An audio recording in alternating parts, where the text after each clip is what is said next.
Très bien, ben, on va commencer. Alors, déjà, merci à toutes et à tous pour votre présence. Hein, bienvenue à l'AMI. Nous avons le plaisir aujourd'hui de recevoir Charles Kempf et qui va nous parler de Camille Flammarion, dont c'est le centenaire. Hein. Camille Flammarion a disparu il y a un siècle. Et donc, cette conférence marque un peu cet événement. Et donc, Charles Kempf est ingénieur, il est aujourd'hui à la retraite, mais il est diplômé de l'École nationale supérieure des mines et il est surtout chercheur dans le domaine du spiritisme et aussi d'Alan Kardec, hein, bien. Il a eu l'occasion d'entrer en contact avec le spiritisme lors d'un voyage au Brésil hein, dans les années 80, par là. Et puis, voilà, il a contribué au mouvement spirit français, puis au mouvement spirit international. Et il a été amené, comme ça, à prendre plusieurs fonctions, plusieurs responsabilités dans différentes instances dirigeantes du mouvement spirit, hein, notamment en devenant président de la Fédération Spirit française. Hein, voilà. Et donc, il connaît particulièrement bien le sujet et il est donc tout indiqué pour nous parler de Camille Flammarion, qui, parallèlement à sa carrière de scientifique, hein, ça a été un très grand scientifique, grand astronome, hein, il a été notamment celui qui a popularisé l'astronomie hein, en France. Et puis, mais parallèlement, Camille Flammarion était aussi un pionnier de la métapsychique. Et donc, il a contribué hein, au développement hein, de la métapsychique. Et donc, sans plus tarder, je passe la parole à Charles Kempf pour qu'il nous en dise plus. Merci François. Effectivement, donc déjà bonjour à toutes et à tous. Merci pour cette occasion d'être là aujourd'hui pour rendre hommage à Camille Flammarion. Effectivement, il est décédé le 4 juin, si je ne me trompe pas, 1925, donc il y a 100 ans. Et vous avez certainement vu la Société astronomique de France qu'il avait fondée, qui existe toujours. Il y a plein d'événements en commémoration à Camille Flammarion, à ce centenaire. J'étais moi-même la semaine dernière à Montigny-le-Roi, donc c'est dans la Haute-Marne, près de Langres, où donc il y a eu une journée de commémoration, de conférence organisée par la Société astronomique de France.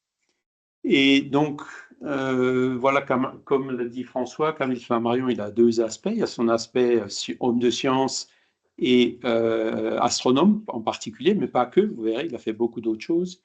Et il avait aussi cet aspect spiritualiste, donc, comme l'a dit François, un des pionniers de la métapsychique. Et donc, par exemple, la semaine dernière, sur Translide, il y en avait un sur le spiritisme, et on sentait bien que c'était pas vraiment le sujet qui... Bon, je ne veux pas dire qu'il considérait ça un peu comme une tare de sa part, mais c'est un peu le sentiment qu'on a, ils n'insistent pas trop sur le sujet, quoi. Et donc là, aujourd'hui, comme on est en plus à l'Institut métapsychique international, je vais parler un peu plus de cet aspect des recherches psychiques de Flammarion. Alors, on va voir si ça fonctionne. Alors, déjà, celui-là, il ne veut pas avancer.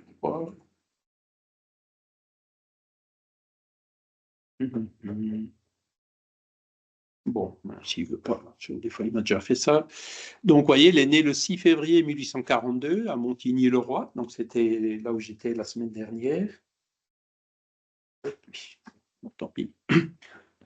Donc, c'est une ville de la Haute-Marne. Hein, c'est situé dans la vallée de la Meuse, qui est connue parce que, un peu plus en aval, il y a une dénommée Jeanne d'Arc qui est née à Domrémy. Et encore un peu plus bas, à Fougue, il y a un dénommé Léon Denis qui est né, quoi. Donc, c'était une région assez propice pour des personnages liés aux phénomènes paranormaux.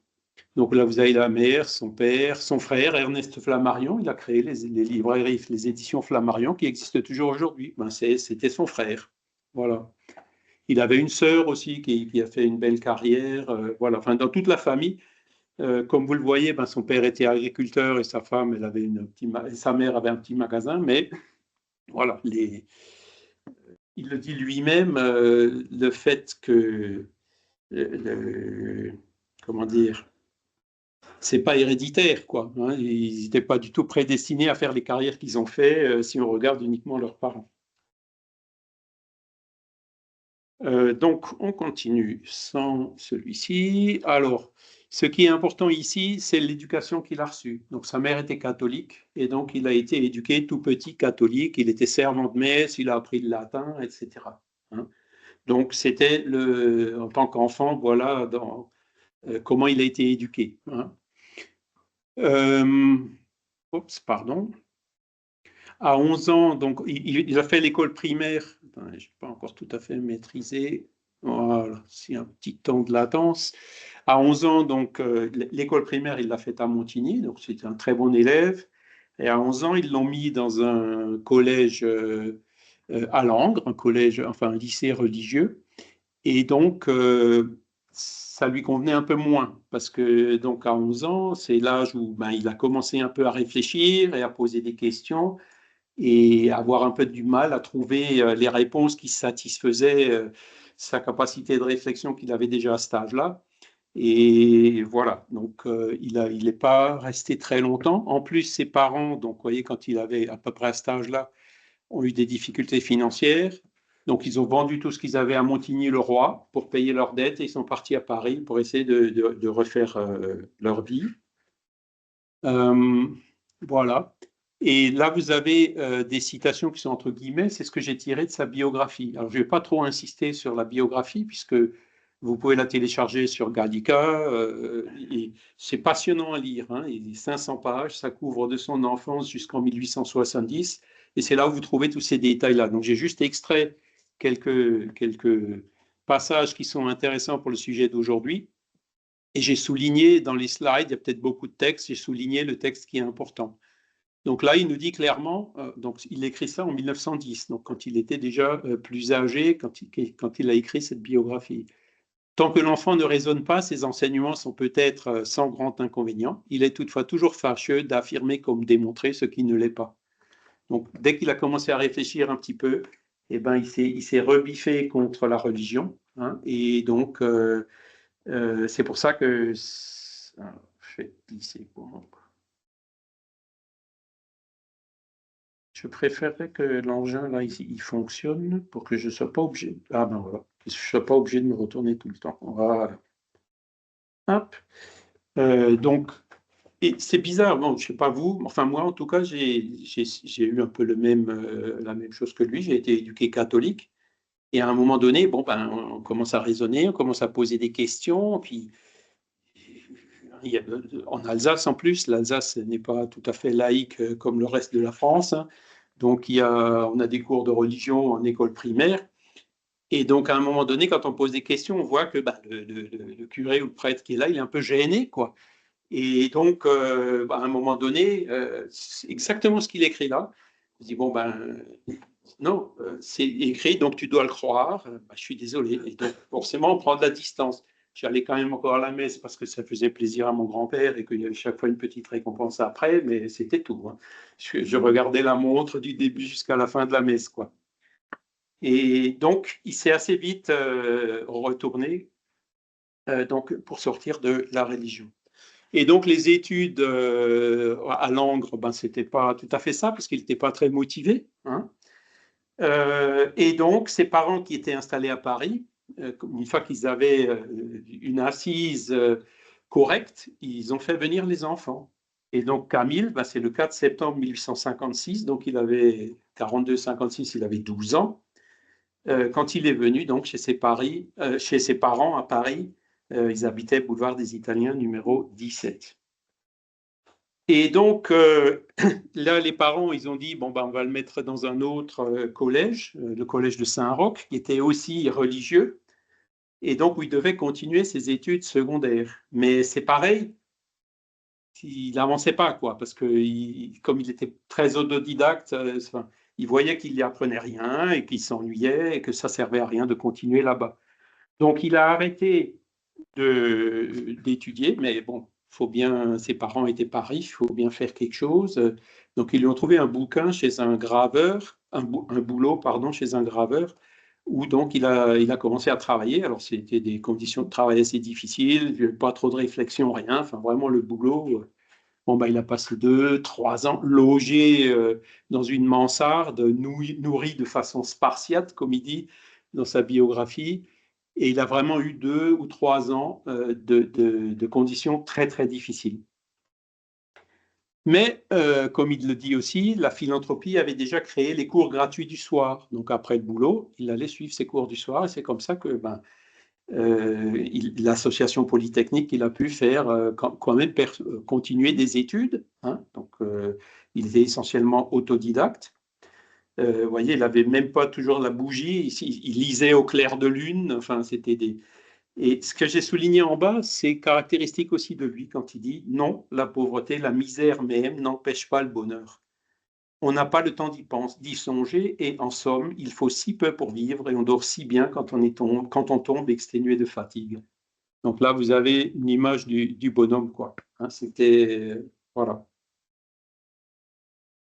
En 1858, il a suivi des cours d'astronomie avec le père Moignot à l'association des apprentis. L'astronomie, ça l'avait touché dès son enfance. Hein, il avait ça un petit peu dans ses gènes, si on dit. Ou, nous, les spirites, on dit qu'il a ramené ça d'une vie passée.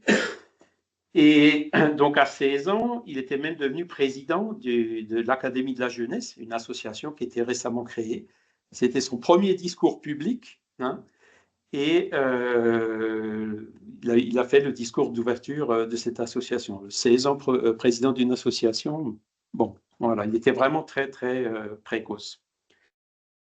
Et donc, il s'intéressait aussi à l'histoire naturelle. Et en 1857, il avait rédigé donc un manuscrit de 500 pages, illustré de 150 dessins, parce qu'il faisait aussi du dessin, des cours de dessin, intitulé Cosmogonie universelle, étude du monde primitif, histoire physique du globe depuis les temps les plus reculés de sa formation jusqu'au règne du genre humain.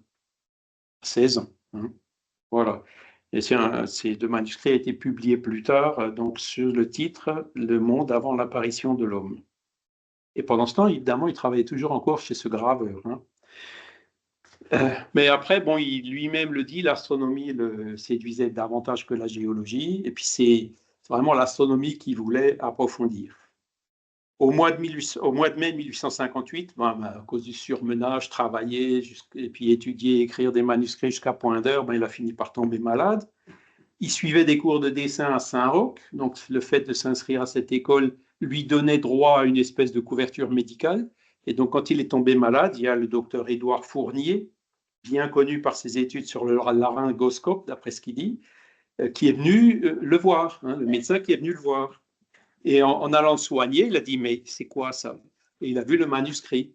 Alors, il n'en revenait pas, il a dit, mais vous travaillez chez un graveur et puis vous avez écrit tout seul un livre comme ça à votre âge? Et donc, il est reparti. Et c'est là où ce médecin a commencé à faire jouer ses relations et tout. Et donc, il est revenu chez Flammarion pour lui dire, bon, la semaine prochaine, vous avez un rendez-vous chez Monsieur Leverrier. Leverrier, vous le connaissez peut-être, c'est un astronome bien connu. C'est celui qui, par le calcul, avait trouvé qu'il devait y avoir une planète au-delà de la planète Uranus qui n'avait pas encore été observée, donc la planète Neptune, en disant elle doit avoir à peu près telle caractéristique et se situer à tel endroit. Et donc, dès qu'ils ont mis les lunettes, évidemment, ils ont trouvé cette planète. C'était le coup de génie de Leverrier. Et à l'époque, donc, il était directeur de l'Observatoire de Paris, derrière le jardin du Luxembourg. Et donc, il a eu rendez-vous, donc il est allé, nickel. Donc 58, vous voyez, il avait 14 ans. Non, 16 ans, pardon. Et donc, il a été pris, embauché par Leverrier au bureau des calculs. Mais ce qui l'intéressait lui le plus, c'était les observations, quoi. Au lieu de rester, parce que les calculs, c'était un travail, il n'y avait pas les ordinateurs comme aujourd'hui, donc il fallait des petites mains. C'était assez fastidieux, facile, répétitif. Bon, c'était mieux que la gravure. Il avait quand même un meilleur salaire et puis un peu plus de temps libre justement pour continuer à étudier. Et donc, voilà, il a profité justement de cette période pour passer son bac. Donc, il est baccalauréat S-lettres, bachelier S-lettres et S-sciences. Donc, voilà les diplômes de Camille Flammarion. Hein, ce n'était pas un universitaire. Et après, bon, ben, il avait essayé avec Chacornac aussi. Enfin, il a très vite eu des relations à l'observatoire en disant, ben, écoute, en dehors des heures de boulot, si je peux venir t'aider à observer, je veux bien, quoi. Donc, il avait commencé comme ça. Ses croyances religieuses, donc on l'a déjà vu, hein, il avait un peu coupé avec le catholicisme au début parce que ça répondait plus à ses besoins de compréhension. Et donc, il avait coupé avec les catholicismes, avec les catholiques. Il était même un peu remonté contre eux, si j'ose dire. Hein. Mais en compensation, il est allé chercher des philosophies qui étaient plus anciennes que le catholicisme, donc les philosophies spiritualistes, comme il dit, hein, qui étaient antérieures au catholicisme et indépendants, donc Platon, Descartes, Leibniz, Kant, hein, donc ils sont même venus après. Et donc, il connaissait toutes ces philosophies spiritualistes. Ça veut dire que il a coupé avec la religion catholique, mais il a toujours conservé sa croyance en Dieu, enfin, une intelligence première, un créateur, on l'appelle comme on veut, et en l'existence de l'âme. Donc ça, c'est des constantes de toute sa vie, du début jusqu'à la fin de la vie, il était déiste et spiritualiste. D'accord? Voilà, mais plus catholique, plus religieux. Et donc en 1861, alors qu'il travaillait chez Le Verrier, à 19 ans, donc, il a rédigé son premier livre, qui s'appelle La pluralité des mondes habités. Donc, la première édition en 1862, pareil, vous trouvez sur Gallica, il faisait que 55 pages. Là, vous avez les titres du contenu du livre. Alors, vous voyez que c'est bon pour quelqu'un de 19 ans, c'est quand même assez poussé. Hein. Introduction, études historiques, astronomiques, physiologiques. Vous avez une table des principaux éléments du système solaire, donc avec les périodes de rotation, la durée d'une année, la durée d'un jour, enfin l'équivalent des autres planètes, la masse des planètes, la constante gravitationnelle au niveau de chaque planète, une idée aussi des températures qui peuvent régner à ces planètes-là, la quantité de lumière du Soleil qui arrive. C'est déjà assez, pour 19 ans, il faut quand même le faire. Hein. Voilà. Et donc, ce livre-là a vraiment été un succès. Autant, on parle des Martiens. Donc, les Martiens, quand j'étais jeune, dans les années 60, la science admettait encore sérieusement qu'il pouvait y avoir des habitants sur Mars. Aujourd'hui, évidemment, on a envoyé des robots, c'est du désert, il n'y a rien, il n'y a pas un chat, pas une plante, rien, hein, du moins en surface, hein, plus d'eau. Mais à l'époque, même encore dans les années 60, c'était une hypothèse sérieusement envisagée par la science elle-même, quoi. Et donc, quand on remonte encore un siècle avant, eh ben, c'était vraiment un sujet qui passionnait beaucoup de gens, quoi, hein, mais qui était polémique. Donc, ce livre a eu un énorme succès donc à Paris, le fait que les gens ne croyaient pas. C'est vous, Flammarion? Non, c'est votre père. Non, non, c'est moi qui ai écrit le livre. Hein, c'était parce qu'il avait 19 ans. Et donc, c'est comme ça qu'il a commencé à être de plus en plus connu. Et donc là, vous avez la deuxième édition qui est parue chez Didier. Didier, dont je reparlerai un peu après. Donc, c'est passé de 55 pages à 555 pages. Et là, alors je ne vais pas tout lire, mais vous voyez les livre premier, études historiques, de l'Antiquité jusqu'au Moyen Âge. Regardez un peu tout ce qu'il cite, Xénophane, Anaxagore, les Éléates, Hymère. Moi-même, j'avoue que j'ai pas 19 ans, j'en ai 65 aujourd'hui, mais j'ai pas lu un dixième des livres qu'il a lus. Hein. C'est impressionnant de voir sa précocité, la capacité de travail qu'il avait. Du Moyen Âge jusqu'à nos jours, donc vous voyez, Galilée, Descartes, Kepler, Fontenelle, voilà, tout ce qui a été pensé et dit sur la pluralité des mondes habités.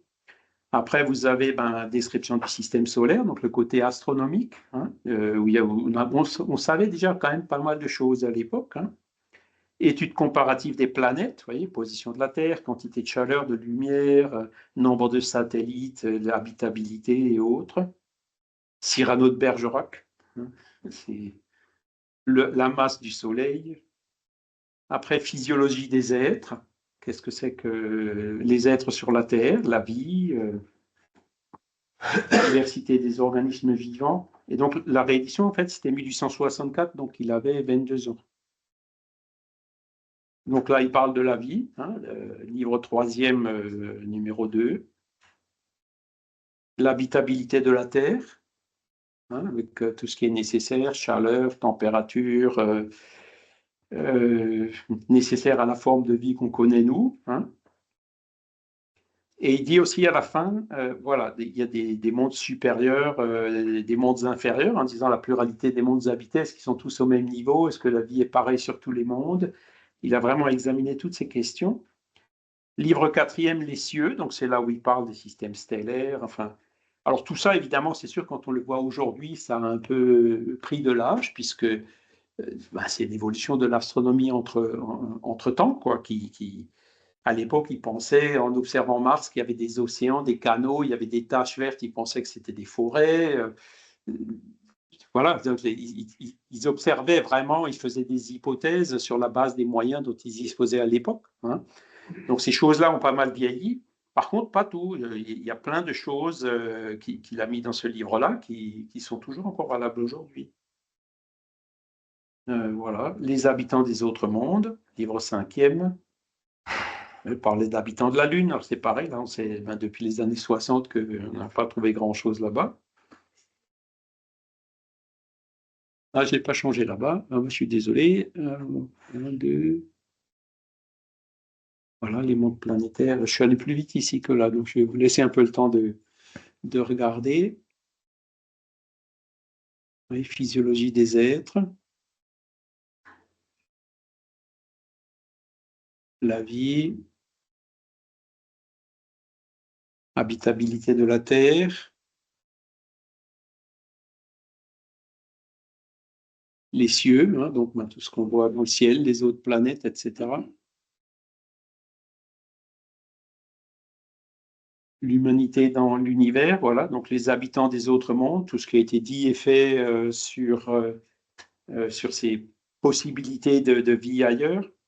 Alors, vous voyez, aujourd'hui, des Martiens, des habitants de la Lune, il n'y en a pas, des habitants de Mars, il n'y en a pas. Mais maintenant, on commence à découvrir des exoplanètes. Les exoplanètes, il y en a qui ressemblent quand même beaucoup à la Terre, hein, en termes de taille, distance par rapport à l'astre et tout. Le sujet, il est un peu relancé. Hein. On disait, non. Alors, il y a plein d'antennes qui essayent de capter des signes intelligents un peu partout. Et puis maintenant, on sait vers où orienter vers ces exoplanètes pour voir si on arrive mieux à capter des signes de vie ailleurs. Bon, pour l'instant, aucun signe de vie n'a été trouvé d'un point de vue matériel, on s'entend. Parce que pareil, nous, Spirit, des esprits, il y en a partout. Encore faut-il admettre cette hypothèse qu'il existe des esprits. Voilà. Je continue. Infériorité de l'habitant de la Terre. Alors dans ce chapitre, il y a une belle citation où il parle de tous ces monuments qui sont faits en disant, regardez ici sur la Terre, on érige des monuments à celui qui était le plus cruel vis-à-vis de l'ennemi. Vous écoutez la Marseillaise, hein, le sang impur qui abreuve nos sillons. Ça le choquait. Flammarion, depuis tout petit, même les corrections physiques à l'école, c'était des choses qui le choquaient profondément. Donc, c'était quelqu'un aussi qui était fondamentalement pacifiste. Et donc, dans ce chapitre-là, justement, il y a une citation où je pense que même les autorités militaires de la France à l'époque n'ont pas dû trop apprécier son livre. Et l'humanité collective, voilà. Enfin, ça vaut la peine. C'est un livre qui est quand même très intéressant, où on voit un peu le cheminement qu'il avait donc, à la sortie de l'adolescence. Et derrière, plus j'avançais dans ce travail, plus je sentais la sécurité de mes convictions fondamentales, donc déiste et spiritualiste. Hein. C'était là, pour moi, l'apothéose de l'astronomie et son but suprême. Alors que ce qu'il faut savoir à l'époque, c'est qu'on faisait beaucoup de calculs pour déterminer la position des planètes et tout, parce que ça servait, il n'y avait pas de GPS, ça servait aux navigateurs, donc qui utilisaient ces données. Et donc l'observatoire à Paris faisait ces tables qui étaient vendues quelque part hein, pour les navigateurs, pour la navigation. Mais lui, c'est la position des planètes et tout, d'accord, mais il faut aller plus loin, quoi. Et donc, pour lui, c'était ça, quoi. C'était cette pluralité des mondes habités. Alors, il dit, j'avais alors presque tous les astronomes contre moi. Et maintenant, donc, en 1910, quand il a écrit sa biographie, nous sommes tous d'accord. Alors, je ne sais pas si c'était peut-être un peu exagéré en disant qu'ils étaient tous d'accord, mais disons que, du moins, l'astronomie s'était beaucoup plus ouverte à ces questions-là à l'époque. Par contre, le Verrier, il n'a pas apprécié. Hein, comme vous pouvez le dire, bon, ben, il l'a viré, il a dit, bon, ben voilà, vous ne voulez pas rester ici, ben, vous pouvez partir. Donc, il a été viré, mais il a tout de suite retrouvé du boulot. Vous savez, les amis des ennemis sont mes... Alors, sont mes amis. Enfin bref, il avait comme amis tous ceux que le Verrier avait déjà malmenés. Donc c'est pour ça qu'il a tout de suite été recasé ailleurs. Hein. Parce que le Verrier, bon, c'était un gars génial, mais par contre, humainement, c'était une teigne, d'après ce qu'il dit. Voilà. Alors là, le sujet donc, qui nous touche le plus en tant que spirit, ben, son premier contact avec le spiritisme, voilà comme il le raconte. Au mois de novembre 1861, je remarquais sous les galeries de l'Odéon un ouvrage intitulé Le Livre des Esprits par Allan Kardec. Première édition, c'était en 1857. Dans lequel la vie future et les autres mondes sont censément décrits par des esprits qui les connaissent. Donc évidemment, il avait fini, il était en train de finir le manuscrit, puisqu'il est sorti qu'en 1862, son livre. Après l'avoir feuilleté, non sans étonnement, je l'achetai, je le lus avec avidité, et voulant me rendre compte des faits exposés, j'entrai aussitôt en contact avec l'auteur et assistai à toutes les séances de la Société Spirit dont il était président. Et donc, en cherchant un peu, voilà, je n'ai pas encore réussi à aller à Juvisy, mais il doit être quelque part là-bas pour prendre une photo un peu de meilleure qualité. Donc, vous avez la carte de membre de la Société parisienne des études spirites, donc Camille Flammarion, boulevard des Italiens, et donc signé Allan Kardec.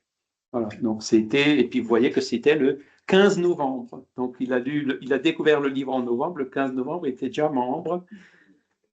Et il avait 19 ans, 1861. Voilà. Et donc, il a connu Allan Kardec. Et donc, il a participé à ces séances. Donc, on va y revenir.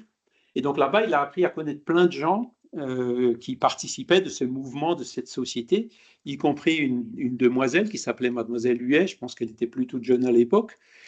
Et elle faisait aussi des réunions dans son salon. Mais elle était beaucoup plus. Vous savez, les salons, c'était un peu le divertissement à l'époque. Il n'y avait pas de. Il faisait tourner des tables. C'est celui qui faisait les trucs le plus exotiques qui attirait le plus de monde. Et elle, comme elle était médium et effet physique, les tables bougeaient, lévitaient, il y avait des coups frappés partout, etc. Et donc Flammarion, c'est ça qu'il a cherché au début. Il a dit, je vais me rendre compte des phénomènes qui sont cités dans le livre. Et vous voyez, donc les gens qu'il a vus, Théophile Gautier, Bonne-Chose, Delage, c'est tout des Sardou, Oscar Comettan, et l'éditeur Didier, qui a justement édité la deuxième édition de son livre La pluralité des mondes habités, et qu'il a un peu pris sous sa protection, parce qu'il a vu qu'il y a eu un gros potentiel au niveau de l'écriture, et donc il doit beaucoup à Didier, justement.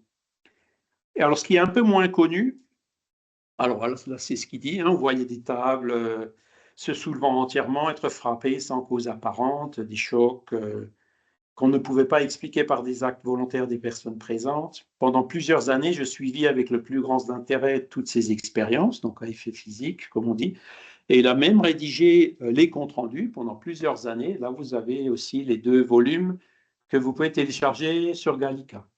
Donc, où vous avez les comptes rendus de toutes les séances, des messages qui ont été reçus, tout ce qu'il a observé sur les tables qui bougeaient et tout. Ça, à la SAF, ils n'en parlent pas beaucoup de ce genre de bouquins, mais heureusement, ils sont là. Sauf que ça doit être très rare, mais à la Bibliothèque nationale de France, ils sont déjà digitalisés. Voilà. Par contre, ce qu'il ne dit pas dans ses mémoires, c'est que chez Kardec, il a aussi... il avait le rôle de médium et il recevait des communications. Et plusieurs communications étaient signées Galilée. Donc là, vous avez un spécimen. Donc, c'est des documents qu'on a retrouvés en 2018, originaux, de sa main. C'est écrit par Flammarion, vous voyez. Société, séance du 20 juin 1862, médium M. Flammarion. Et donc là, vous avez un message signé par l'esprit de Galilée. Et donc, des messages comme ça, il en a reçu plusieurs. Il n'en parle pas dans ses mémoires, mais il en parle dans Les forces naturelles inconnues, l'édition de 1907, où c'est là où il y a la grande question, est-ce que Flammarion était spirit ou pas? La réponse, c'est clairement, pas tout à fait.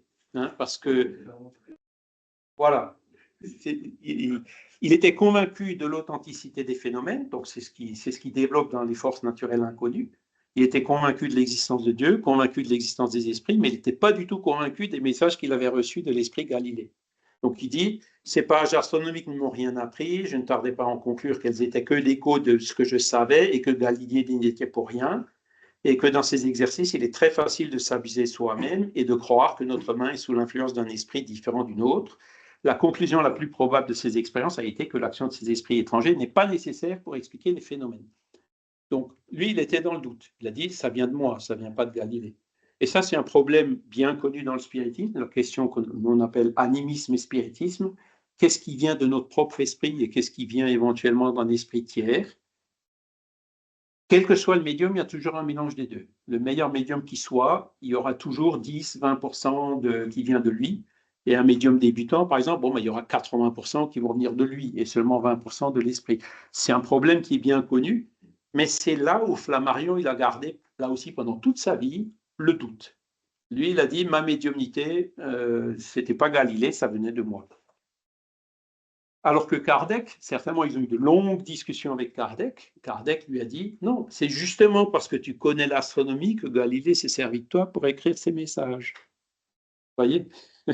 Et c'est là tout le dilemme, une des grandes difficultés de la médiumnité, c'est ça, hein, de savoir qu'est-ce qui vient de nous et qu'est-ce qui vient d'un autre esprit. Il y a des moyens de le reconnaître avec pas mal de certitude, mais on n'arrive pas au 100%, c'est pas possible. Alors, il fait quand même une petite, il met un bémol, il dit, alors, je me hâte d'ajouter toutefois que cette opinion n'engage ici que mon expérience personnelle. Hein. Il y a, assure-t-on, des médiums absolument mécaniques qui ne savent pas ce qu'ils écrivent, qui traitent des sujets ignorés d'eux, et même qui écriraient en langue étrangère, ce serait là une condition différente de celle dont je viens de parler. Alors, il écrit ça, moi je pense qu'il l'a certainement vu, hein, parce que chez Kardec, c'était avant, les sœurs Baudin, par exemple, elles parlaient avec Kardec et puis pendant ce temps, elles écrivaient quelque chose de complètement différent de ce qu'elles parlaient. Ou alors, il y avait des médiums aussi qui écrivaient une chose avec une main, autre chose avec une autre main en même temps. Là, ça devient beaucoup plus difficile de dire que ça vient que du médium et qu'il n'y a pas d'influence extérieure. Donc, il le reconnaît en disant, moi, j'ai un doute par rapport à ma médiumnité. Alors, évidemment, il y a plein de gens qui ont profité de ça. Il y a eu tout un pataquès en 1900 où ils disent, ça y est, Flammarion s'est rétracté, ça n'existe pas, etc. Et Flammarion a toujours répondu, non, ma position, c'est ça. Hein, et donc, il a toujours été extrêmement honnête par rapport à ses convictions et par rapport à ses doutes. Donc, c'était un doute légitime, ce n'était pas un doute systématique, hein, si je peux le dire comme ça. Voilà. Donc là, vous avez quelques autres exemples, vous voyez. Donc là, c'est sur l'art spirit, ce n'était pas que sur l'astronomie. Hein, toujours signé Galilée. La succession éternelle des mondes. Donc, c'était déjà en 1863, donc il a passé plusieurs années avec Kardec. Et Allan Kardec s'est servi de ces messages pour écrire un chapitre de son dernier livre qui s'appelle La Genèse selon le spiritisme, où il y a un chapitre donc, qui s'appelle Uranographie générale et qui est essentiellement basé sur ces communications-là.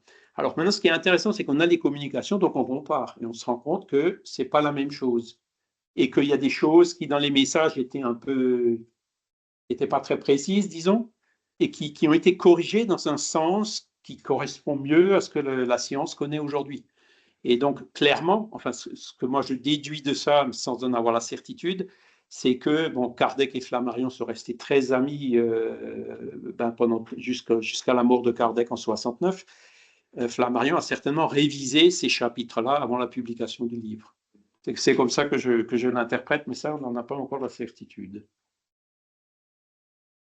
Là, vous avez l'article que Allan Kardec a écrit quand il a vu son livre. Hein. Il a dit, voyons la somme des idées contenues dans ce petit ouvrage. On s'étonne qu'un jeune homme d'un âge ou d'autres soit encore sur les bancs de l'école ait eu le temps de se les approprier. Hein. Vous avez vu la quantité de connaissances qu'il y a dans le livre. Et à plus forte raison de les approfondir. Et là, vous voyez Kardec qui donne un petit message indirect à Flammarion. c'est pour nous la preuve évidente que son esprit n'en est pas à son début, ou qu'à son insu, il a été assisté par un autre esprit. Donc là, vous avez la position de Kardec. Il pensait que ça venait de lui, mais il y a certainement quelqu'un qui l'aidait un petit peu dans ce qu'il écrivait. Voilà. Et c'est la vision spirit et le doute de Flammarion. Vous voyez. Donc, est-ce qu'il était spirit? Non. Il y a beaucoup de gens qui, à la SAF, la semaine dernière, ils disaient non, non, en 69, c'était le divorce. Il a dit, je ne veux plus entendre. Non, non, non, pas du tout. C'est faux, ça. On a trouvé des lettres. Il est toujours resté copain, ami. Il a publié dans la revue Spirit et tout. Flammarion, c'était quelqu'un qui était très ouvert. Il parlait avec tout le monde. Il rejetait rien a priori. C'était vraiment une personne qui avait, voilà, pas de préjugés, pas de rien de systématique, quoi. C'était quelqu'un qui était très ouvert et puis. En tout cas, il est resté en contact avec les spirites jusqu'à la fin de sa vie. Voilà. Et donc là, il nous dit, dans cette revue française, quoique nous ayons acquis la certitude absolue que ces faits existent, oui, la table bouge, elle lévite, il n'y a pas d'explication matérielle connue, etc. Quoique la théorie spirite nous paraisse la seule admissible aujourd'hui, donc il le reconnaît aussi, ça, hein, il ne nous semble pas impossible, cependant, que l'avenir ne nous ouvre un jour dans cet ordre de choses des horizons inconnus qui changeraient notre manière de voir. Le poète Lumière a dit avec beaucoup de raison, croire tout découvert est une erreur profonde, c'est prendre l'horizon pour les bornes du monde. Donc là on voit son ouverture, son honnêteté, sa profonde honnêteté intellectuelle. Et ça, c'était avant, ou peut-être les scientistes avaient déjà commencé à cette époque-là, me semble-t-il, hein, les Berthelot qui disaient, ça y est, la science est finie, il n'y a plus rien à découvrir.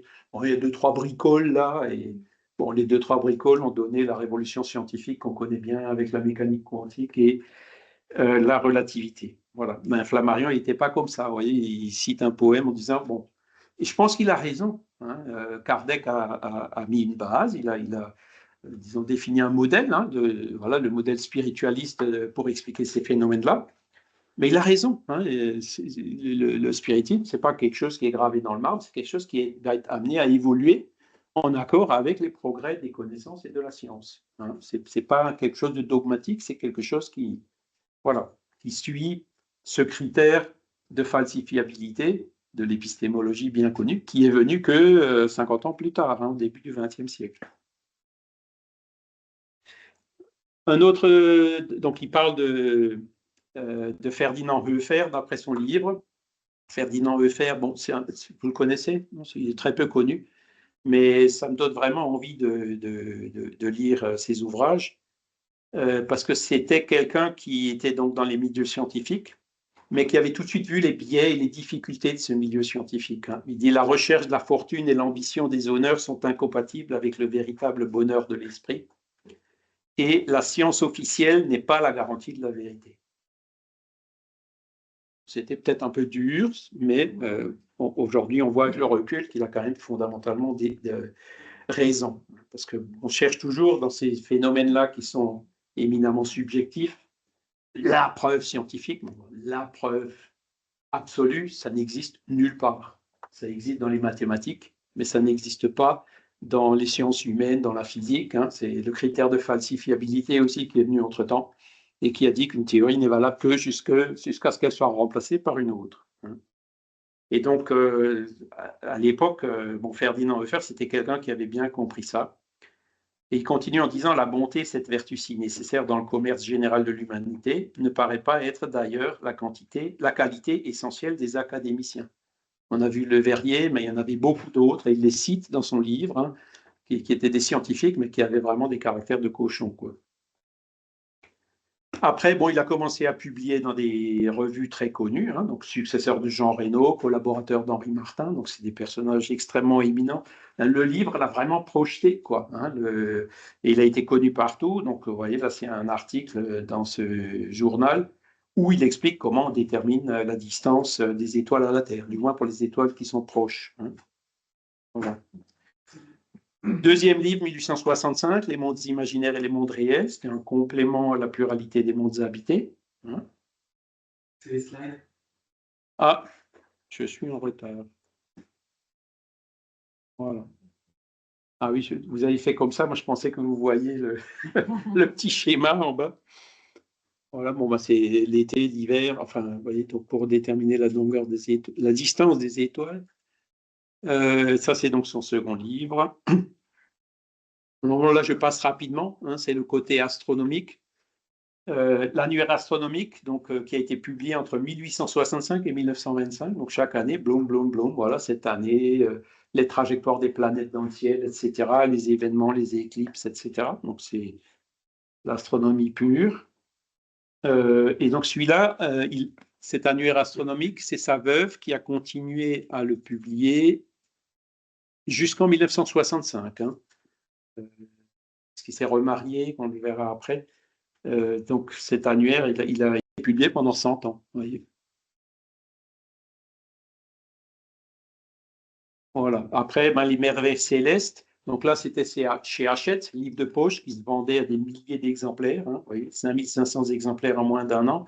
Donc là, on rentre déjà dans cette popularisation de l'astronomie qui a rendu Camille Flammarion si célèbre. Donc ça, c'était 1865, donc il avait 23 ans. Donc ça a commencé à lui rapporter des sous. Hein, et là, ben, le premier salaire qu'il a reçu, en fait, il l'a donné à un ami qui passait des difficultés financières. Donc c'est une autre des très grandes qualités de Camille Flammarion qui manque pas mal de nos jours, c'est qu'il était vraiment désintéressé. Tout ce qu'il a fait, il ne le faisait pas pour l'argent. En août 65, il a passé des vacances pour voir la mer, hein, la première fois de sa vie. Il était au Havre et à Sainte-Adresse, et bizarrement, ben, c'est 2 ans après que Allan Kardec a aussi a fait un petit séjour à Sainte-Adresse également. C'est là où il a écrit l'Évangile selon le spiritisme. Là, ça c'est moins connu, la SAF, je crois qu'ils n'ont pas encore vu. Alors, en octobre 65, il a écrit son 5e livre, Des forces naturelles inconnues, signé Hermès. Donc c'est un pseudonyme, mais c'était lui, hein, il le dit clairement dans sa biographie. 152 pages. Il y avait à l'époque un show des frères Davenport à Paris. C'était tout un pataquès. Ils ont été surpris à frauder, etc. Il y en a qui disaient que c'était vrai, les autres pas. Enfin, ça a vraiment fait toute une polémique dans la presse. Et lui, il a écrit ce livre pour dire, bon, écoutez, peut-être les frères Davenport ont triché. Bon, ça, c'est indiscutable. Mais ces phénomènes-là existent. Hein. Il y a des forces naturelles inconnues qui restent à découvrir. Donc, c'est la réponse aux controverses. Et alors, pourquoi il a signé avec un pseudonyme? Parce qu'en appendice, vous trouverez là-dedans le rapport de la séance tenue au palais de Saint-Cloud en présence de l'empereur Napoléon III et de l'impératrice Joséphine. Donc, c'est pour ça qu'il n'a peut-être pas mis son nom, parce que, bon, c'était peut-être encore un peu confidentiel, etc. Bon, nous, le Spirit, on sait que Napoléon III a toujours appuyé Kardec, enfin, appuyé discrètement. Ils l'ont laissé faire, il a pu faire sa revue, il a pu se réunir, créer sa société et tout, sous la protection de l'empereur. Pourquoi? Parce que en 1855, il y a eu un médium écossais, ouais, Daniel Douglas Home, qui donc vivait aux États-Unis, qui était venu en France, et dans lequel il y a eu des phénomènes vous connaissez bien les Kluski, là, de matérialisation, mais que de mains, et des mains qui pouvaient toucher l'empereur, et puis hop, à un moment donné, quand on essayait de l'attraper, la main disparaissait, quoi. Des phénomènes à effet de matérialisation. Et donc l'empereur avait vu ça, et donc lui et Joséphine étaient convaincus de la réalité de ces phénomènes-là. Mais bon, ils ne l'ont jamais affirmé publiquement. Hein. Donc c'est pour ça, je pense qu'il a dû écrire cette première version avec un pseudonyme, mais vous avez les éditions révisées qui sont de 1907 et 1909, qui cette fois sont bien signées Camille Flammarion. Alors là, je vais passer rapidement la relativité. Donc, il a écrit un roman qui s'appelle L'Humaine, 100 000 exemplaires en 1910, c'est un roman qui a bien marché, et où il disait, je ne vais pas tout lire, mais il avait bien pris conscience que la vitesse de la lumière était limitée à 300 000 km/s. Donc il se disait, quelqu'un qui pourrait distinguer notre planète à 3 années-lumière voit notre planète telle qu'elle était il y a 3 ans. 10 années-lumière, il voit la planète comme elle était à 10 ans. Donc en fait, il voit le passé. Hein. Et donc, à partir de là, il a fait son roman, hein, puisque les esprits, eux, ne sont pas soumis à ces limitations de la matière, hein, cette limitation de la vitesse de la lumière. Et donc, en fait, c'est un des Une des raisons qui explique pourquoi, pour eux, le passé, c'est le présent. Enfin, toutes ces questions qui tournent un peu aujourd'hui peuvent s'expliquer par leur immatérialité. Hein, ou du moins, ils ne sont pas de matière tangible telle qu'on la connaît. Voilà. Et donc, le roman lui-même joue là-dessus. Donc, vous voyez, c'était les premiers pas vers l'idée de la relativité, hein, en disant que l'espace, ça ne suffit pas, il faut prendre une dimension du temps. On reparlera de la relativité un peu plus tard. Sinon, le siècle. Donc, c'est un journal, 60 000 exemplaires tous les jours. Il écrivait une colonne scientifique. Là, vous avez un dessin de lui en 1966, donc à 24 ans. Là, vous avez son 7e livre, Dieu dans la nature. Je vous dis qu'il était déiste, il est resté pendant toute sa vie. Et ce livre, il l'a écrit donc, en réponse à la nouvelle philosophie germanique, qui était une philosophie très fortement matérialiste. Hein, Büchner, Virchow, Moleskop. Et donc, pour compenser un peu cette vision athée, il a écrit ce livre. Voilà, donc voyez la force de la matière, la vie, l'âme, destination des êtres et des choses, Dieu. Il dit tout ça, ça ne peut pas s'expliquer sans qu'il y ait une intelligence derrière. Ces choses-là ne s'expliquent pas par le hasard. Vous avez d'ailleurs un livre récent qui a été publié, Dieu, la science, l'épreuve, vous le connaissez peut-être, de Jean-Michel Bolloré et Bonassiès. Pardon? Bonassiès, oui, c'est ça. Et qui reprend un peu ça. Alors eux, ils ont peut-être un petit biais catholique, hein, parce que la première partie du livre est très intéressante, puisqu'elle montre des calculs de probabilité qui disent que, entre une soupe de molécules qui sont les composants d'une protéine, enfin les molécules de base de l'ADN et l'ADN, la probabilité que ça se forme au hasard, c'est prenez les pièces d'un Boeing 747, vous secouez ça, vous le jetez, puis ça vous fait le Boeing, quoi. Donc c'est 10 puissance moins 150, etc. Donc en gros, c'est nul. Et donc, par ce genre de raisonnement, donc Flammarion, il avait fait un peu ce genre de raisonnement-là, qui était entre-temps beaucoup plus développé. L'apparition de la vie sur la planète ne peut pas être le fruit du hasard. Il faut qu'il y ait une force organisatrice derrière. Sinon, on ne peut pas l'expliquer scientifiquement. Et par contre, la deuxième partie de ce livre de Bonassiès, il parle des miracles, en disant les miracles prouvent l'existence de Dieu. Et c'est là où il y a une différence par rapport au point de vue spirit, parce que les spirites disent, comme Flammarion d'ailleurs, les miracles n'existent pas. Le miracle d'aujourd'hui, il sera expliqué demain. Le surnaturel, quelque chose qui dépasse les lois de la nature, ça n'existe pas non plus. Hein, et que Kardec a écrit que la grandeur de Dieu se révèle par l'accomplissement de ses lois et non pas par leur suspension. Hein, donc le spiritisme ne croit pas au miracle. Et donc cette deuxième partie du livre de Bonassiès et Bolloré, elle est un peu biaisée par... ils le disent d'ailleurs, hein, ils sont inspirés par le catholicisme. Mais enfin, c'est quand même un bon livre. Études et lectures sur l'astronomie, 9 volumes. Hein. Il avait son propre télescope, il a fait ses propres expérimentations. Là, vous avez sa photo à 25 ans. Pardon.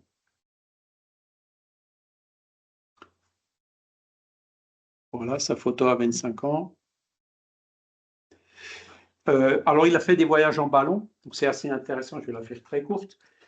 Il voulait faire des voyages en ballon, donc il est allé voir la société d'aérostat de Paris. Il est où votre ballon?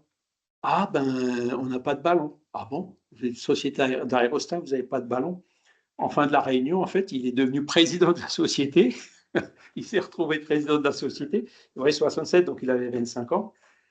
Et il connaissait du monde, notamment un des militaires du roi, parce que le roi avait un ballon, mais tout le monde avait tellement peur du ballon, c'était tellement peu sécurisant que jamais de la vie, l'empereur ne serait monté dans un ballon. Et Flammarion a obtenu que ce ballon soit prêté à cette société d'aérostat. Donc ils ont pu commencer à faire des voyages en ballon, et il y a plein de choses qu'il a écrites, notamment dans ce livre et dans beaucoup d'autres, sur ces premiers temps des aérostats, les observations de l'atmosphère, etc. Donc, vous voyez, c'était l'astronomie, mais pas que. 1869, il a traduit le livre de Humphrey Davy, vous voyez, Dernier jour d'un philosophe. Ce qui l'intéressait là-dedans, c'est une philosophie spiritualiste des sciences. C'est-à-dire la science, oui, mais pas en mettant des œillères matérialistes, en ouvrant la science qui n'est pas fermée à l'hypothèse spiritualiste. Et donc, c'était une des caractéristiques de Humphrey Davy, donc c'est pour ça qu'il a traduit ce livre-là.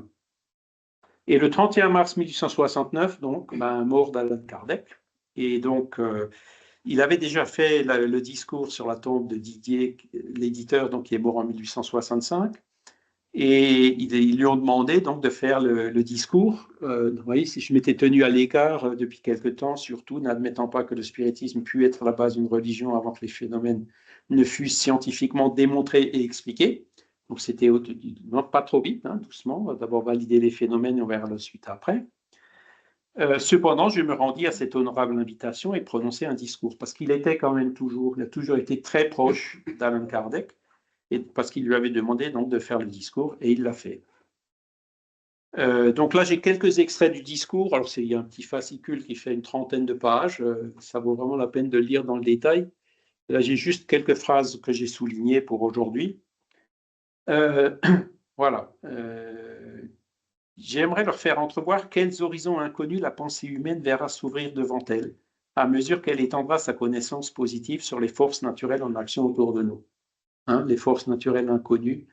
Donc, il dit ça va complètement révolutionner la science. C'est d'ailleurs le but aussi de la parapsychologie ou de la métapsychique aujourd'hui. Témoigner ici enfin publiquement de l'éminent service que l'auteur du livre des esprits, donc Alan Kardec, a rendu à la philosophie en appelant l'attention et la discussion sur des faits qui jusqu'alors appartenaient au domaine morbide et funeste des superstitions religieuses. Il n'y avait pas avec le dos de la cuillère, hein, donc il avait vraiment une dent contre des superstitions religieuses qui sont malheureusement toujours aujourd'hui bien présentes dans les religions traditionnelles. Et donc, c'est le spiritisme, ce qu'a fait Alan Kardec, c'est prendre ces phénomènes, mais les observer avec, non pas d'un point de vue superstitieux ou d'un point de vue prendre les choses à la lettre, non, mais observer en appliquant autant que faire se peut la méthode scientifique. Alors là, vous voyez, il nous dit, puisque nous savons que son âme éternelle survit à cette dépouille mortelle comme elle lui a préexisté, donc là, ça voulait dire qu'il croyait en l'existence de l'âme et en la réincarnation, puisque cette âme existe aujourd'hui aussi bien qu'il y a 3 jours et qu'il n'est pas impossible qu'elle ne se trouve actuellement ici devant moi, donc plus spiritualiste que ça, c'est pas possible. Disons-lui que nous n'avons pas voulu le voir s'évanouir son image corporelle et l'enfermer dans son sépulcre, sans honorer unanimement ses travaux et sa mémoire, sans payer un tribut de reconnaissance à son incarnation terrestre, si utilement et si dignement remplie. Donc voilà, ils étaient vraiment très très proches. Alors après, il dit, ouais, on a critiqué à Kardec, c'était pas un homme de science proprement dit, quoi, et qu'il est allé trop loin en attendant que les phénomènes soient validés. Et il commente en disant, peut-être, messieurs, est-il préférable que les choses aient ainsi commencé? Il ne faut pas toujours rejeter la valeur du sentiment. Combien de cœurs ont été consolés d'abord par cette croyance religieuse, qu'il appelle le spiritisme à l'époque, hein? Combien de larmes ont été séchées? Combien de consciences ouvertes aux rayons de la beauté spirituelle? N'est-ce donc rien que d'avoir amené au spiritualisme tant d'êtres qui flottaient dans le doute et qui n'aimaient plus la vie, ni physique, ni intellectuelle? Et ça, c'est la caractéristique de Kardec. Il n'a pas attendu que, lui, il a vu la table léviter et tout, il était convaincu que le phénomène était réel. Il ne cherchait pas après à mettre des dynamomètres, à mesurer, à valider l'existence du phénomène. Pour lui, ça ne servait à rien puisqu'il l'avait vu. Encore une fois, on tombe de nouveau dans le subjectif, hein. Il le dit à un autre, l'autre, il ne va pas le croire. Alors, il lui disait à l'époque, c'est ce qu'on disait tout à l'heure avec Jérémy, il pensait, parce que les tables tournaient partout dans les salons à l'époque, donc il disait, allez n'importe où, regardez vous-même, hein. Il ne cherchait pas à prouver scientifiquement la chose. Lui, Kardec est tout de suite allé à toutes les conséquences. Quand vous lisez le livre des esprits, donc 2 ans après la première fois qu'il ait vu tourner une table, il a dit, voilà, ce sont les esprits qui font bouger les tables, et il y a tout le modèle, donc toutes les conséquences sur les causes, préexistence de l'âme, réincarnation, toutes les conséquences éthiques et morales. Oui, les esprits existent, mais maintenant, bon, qu'est-ce qu'ils disent, qu'est-ce qu'ils sont devenus quand ils sont morts en fonction de ce qu'ils ont fait pendant leur vie. Il est vraiment allé à fond dans toutes ces conséquences. Voilà. Et c'est ça que Flammarion, lui, il ne voulait pas y aller aussi vite. Il dit, validons d'abord le phénomène. Kardec, il y est allé, mais Flammarion a reconnu que Kardec n'avait peut-être pas tort. Parce que si Kardec n'avait pas fait ça, aujourd'hui, on est toujours en train d'attendre la validation d'une probabilité. On est bien d'accord. Hein. Ce n'est pas un phénomène reproductible, etc., etc. Donc, le spiritisme n'existerait pas tel qu'il existe aujourd'hui, notamment au Brésil, avec des milliers d'œuvres caritatives, voilà, hein, avec des personnes qui ont retrouvé sens à la vie, etc. Hein. Donc, heureusement que Kardec a bougé et ne s'est pas arrêté au phénomène. Et Flammarion, donc, le reconnaît. En disant que si Kardec eût été un homme de science, il n'eût pu rendre ce premier service. Mais il était ce que j'appellerais simplement le bon sens incarné. Donc ça, c'est une citation qui est très connue de Flammarion par rapport à Kardec.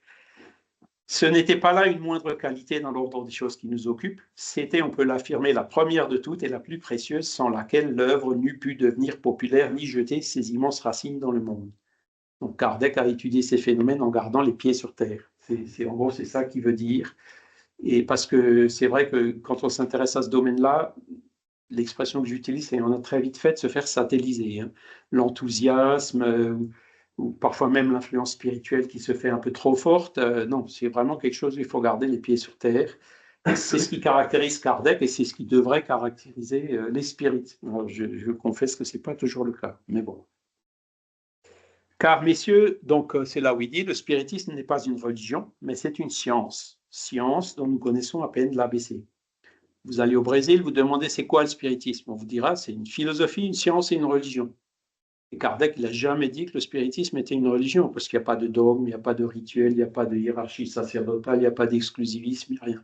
Il y a un côté moral, oui, mais tout le reste là qui caractérise les religions, ça, il l'a laissé de côté. Hein. D'un autre côté, c'est peut-être pas non plus une science. Parce que dans la science, bon, ben, il y a le verrier, là, le caractère de cochon, il y a l'argent, comme on l'a vu tout à l'heure.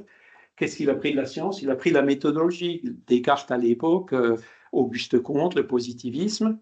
Et donc, il a pris la méthodologie de la science et ses enseignements moraux des religions et il les a combinés dans un concept nouveau qu'il a appelé le spiritisme. Voilà ce qu'a fait Kardec. Il n'a pas cherché à satisfaire les religieux ni les scientifiques, hein, comme on l'a vu tout à l'heure, il ne s'est pas arrêté. Il a tout simplement continué, il a fait son truc, et puis voilà, c'est ça le spiritisme. Et c'est pour ça que le spiritisme, encore aujourd'hui, est mal compris, parce qu'on cherche toujours à le classer par rapport au concept qu'on connaît. Oui, mais c'est une science, c'est une religion. Ah non, oui, la science, la religion, d'accord, mais c'est quand même des concepts, c'est quelque chose de nouveau. Et c'est une bonne stratégie qu'il a eu, Kardec. Il prend le meilleur de chacun, il le met ensemble. Moi, j'aimerais bien qu'on fasse ça dans la politique. On prend les bonnes idées qu'il y a ici, qu'il y a là-bas, on met ça ensemble et puis on détermine ce qu'il y a de mieux pour la société et puis pour la population. Ce serait bien, hein? Enfin, en gros, c'est ce que Kardec a fait dans son domaine. Alors, vous voyez, le surnaturel n'existe pas et il n'y a plus de miracle. Ça, c'est des caractéristiques fondamentales du spiritisme qui étaient tout à fait en phase avec Flammarion. Et donc, il termine en disant « Tu fus le premier, ô maître et ami, tu fus le premier qui, dès le début de ma carrière astronomique, témoigna une vive sympathie pour mes déductions relatives à l'existence des humanités célestes. Bien souvent, nous nous entretenions ensemble de cette vie céleste si mystérieuse. » Ça veut dire qu'ils se voyaient souvent. Voilà. Et il ajoute dans ses mémoires, donc le comité lui a demandé de prendre la succession de Kardec dans la Société parisienne des études spirituelles. Et il a refusé, hein, en disant « Je refusais, sachant que les 9/10 de ses disciples continuaient à voir là, pendant longtemps encore, une religion plutôt qu'une science, et que l'identité des esprits est loin d'être prouvée. » Il y a de ça plus de 40 ans, donc 1910, hein, les disciples d'Allan Kardec ont à peine modifié leur foi, la plupart refusent encore l'analyse scientifique, qui seule, pourtant, pourrait nous instruire exactement.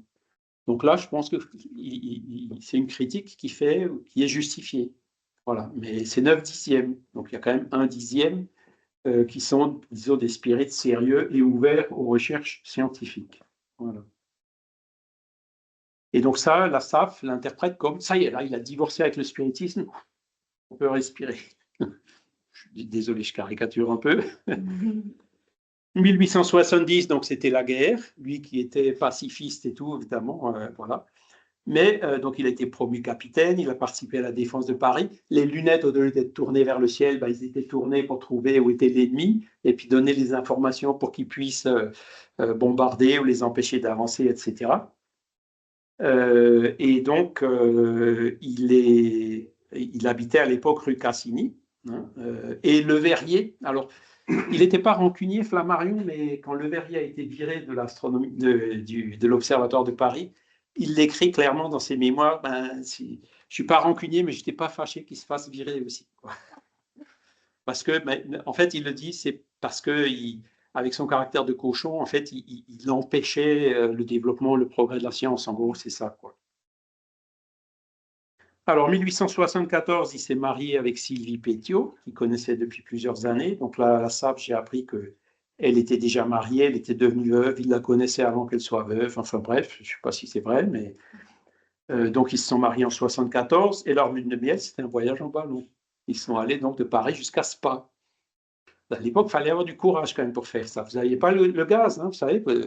Il prenait le ballon, il calibrait, il calculait le poids des participants, la taille du ballon. Et donc, ils avaient des sacs de sable, de lest. Hein, et puis, ben, quand ça descendait trop vite, ils lâchaient du lest, comme on dit, pour se maintenir, pour pouvoir continuer.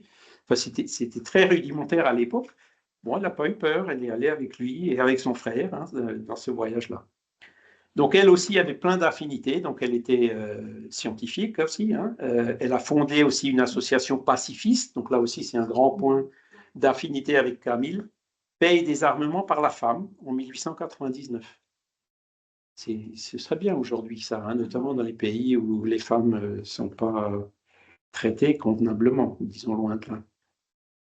Après, il y a eu un épisode avec les spirites qui s'appelle le procès des spirites. Donc, il y a un photographe qui faisait des photos. Donc là, vous voyez, vous avez la photo de Flammarion avec derrière l'apparition d'un fantôme. Et c'est le photographe qui faisait ces photos-là, c'était Buguet. Mais donc les maris, qui étaient le successeur de Kardec, en gros, bon, il est tombé dans le piège parce que il avait publié ses photos dans la revue Spirit. Plus tard, il a été démontré et avoué par Buguet que les photos étaient fausses. Donc, vous avez fait de l'argent en tromperie et il a fait un an de prison, les maris, à cause de ça. Il y a eu un procès. Mais Flammarion, lui, dès le début, il a dit « Ah non, non », parce qu'en plus, son père travaillait chez un photographe, donc il était très, très tôt lié à la photographie. Flammarion, c'est un des premiers qui a introduit la photographie au niveau de l'astronomie, hein, parce que à l'époque, les astronomes, ils dessinaient ce qu'ils voyaient. Hein, il n'y avait pas la photo encore. Hein, donc, Juvisy, c'était un des premiers à l'introduire, pardon. Et donc, lui, il n'est pas tombé dans le piège. Il a tout de suite dit, non, là, c'est de la fraude, quoi. Il a tout de suite émis ses doutes. Donc, on aurait eu besoin, là, les maris, par contre, on le regrette beaucoup en tant que spirit.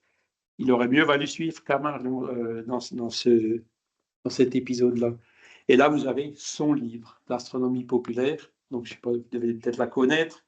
839 pages, 130 000 exemplaires. En 1980, il y a eu l'édition du centenaire, qui est un très beau livre avec une couverture rouge, les pages dorées. Enfin, c'est vraiment un truc magnifique avec des images coloriées, fantastique, quoi. Ça, c'est vraiment, comment dire, ce pourquoi Flammarion est encore le plus connu aujourd'hui. Il y a eu une réimpression en 2009 et il y en a eu une cette année, mais malheureusement, c'est du livre de poche, donc c'est loin d'être la même qualité. En 1882, donc, il y a un de ses admirateurs qui lui a offert ce bâtiment, qui était un ancien bâtiment de la Poste à Juvisy. Et donc, vous voyez l'image avant et après. Pardon. Vous avez l'image avant et après.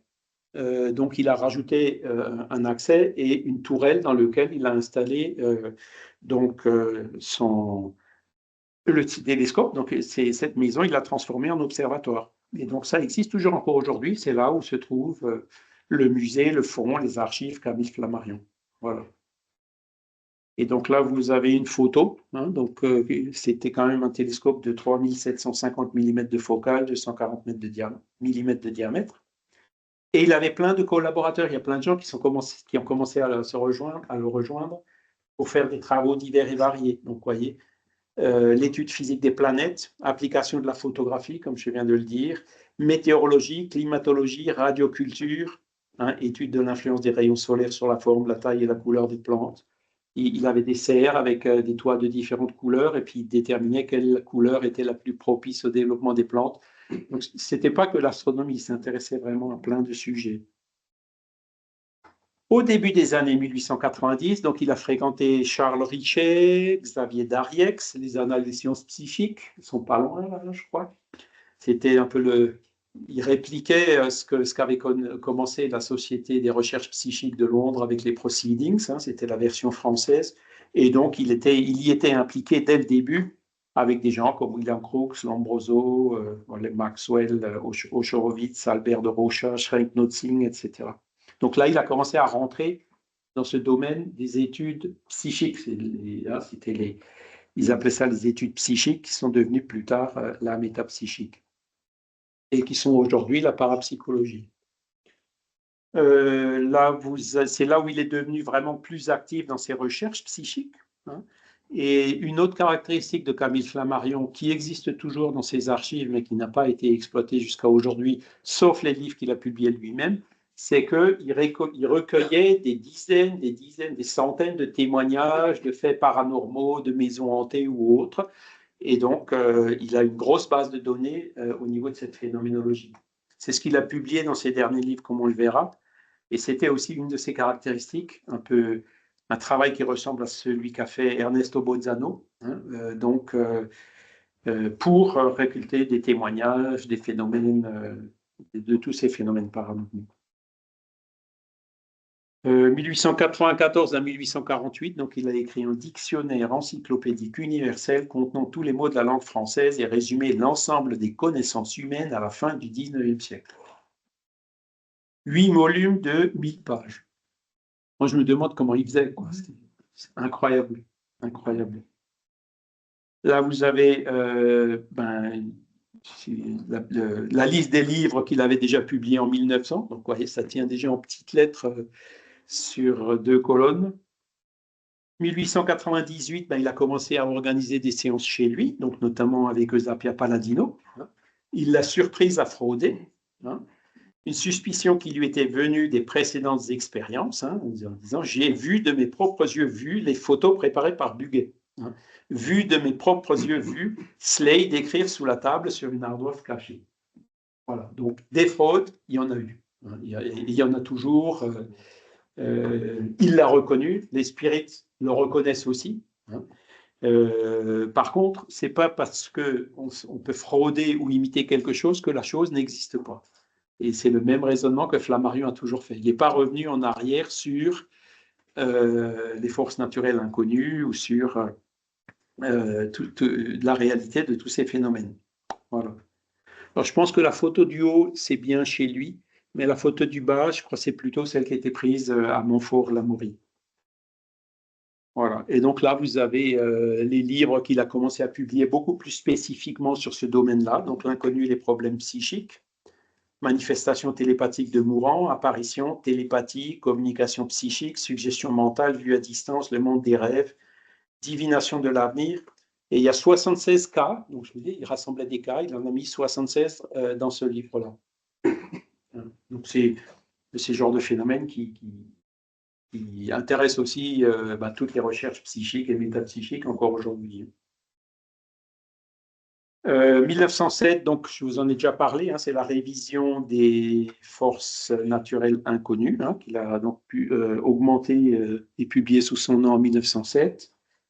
1911, il a eu un jubilé scientifique. 1912, c'était officier de la Légion d'honneur. Il était devenu chevalier en 1881 et il est devenu commandeur, donc c'est le plus haut grade, en 1922. Donc il avait vraiment une reconnaissance nationale. Là, vous avez ses mémoires. Donc, si vous voulez plus de détails pour la période jusqu'en 1870, je vous conseille de le lire. Là, après, il y a eu la Première Guerre mondiale. il s'est réfugié à Arcachon, puis à Cherbourg. Et c'est après la Première Guerre mondiale qu'il s'est beaucoup plus consacré aux recherches psychiques, même que la science et l'astronomie en général. Le 23 février 1919, sa première épouse, elle est morte de la grippe espagnole. À 92 ans, elle était un peu plus âgée que lui. Et là aussi, dans les archives spirites, on trouve quelquefois des lettres de Flammarion, dont celle-ci, qui prouve que c'est la lettre où il annonce le décès de sa femme, et puis voilà, la cérémonie, ça va être tel jour, voilà comment vous pouvez venir à Juvisy, qu'il a envoyé à M. Lemarie. Donc c'était 1919, c'était Paul Lemarie, le fils de Pierre Garitan, hein, qui était qui a poursuivi la librairie Spirit. Et donc ça démontre qu'il est toujours resté en contact avec les spirites. Il n'y a pas eu de divorce, comme le disent les gens de la SAF. Voilà. Et juste après, la même année, hein, à la fin de l'année, il s'est remarié avec Gabrielle Renaudot, qui est liée, qui a un lien de parenté, je crois même que c'est la fille du Renaudot, dont on parle du prix Renaudot. Ça vous dit quelque chose? Voilà, c'était de cette famille-là. Et donc, il la connaissait aussi depuis un certain temps. C'était une collaboratrice de tous ses travaux. Et donc, il s'est remarié. Là, vous avez une photo, pareil, qu'on a trouvée dans les archives Spirit, vous voyez, avec sa signature et puis la date d'octobre 1919. 1919, c'est aussi une année où a été fondé l'Institut Métapsychique International. Je ne vous apprendrai rien là-dessus, je pense que vous le savez, grâce au mécène Jean Meyer. Hein. Et vous voyez, le premier comité, en troisième place, hein, vous avez Camille Flammarion.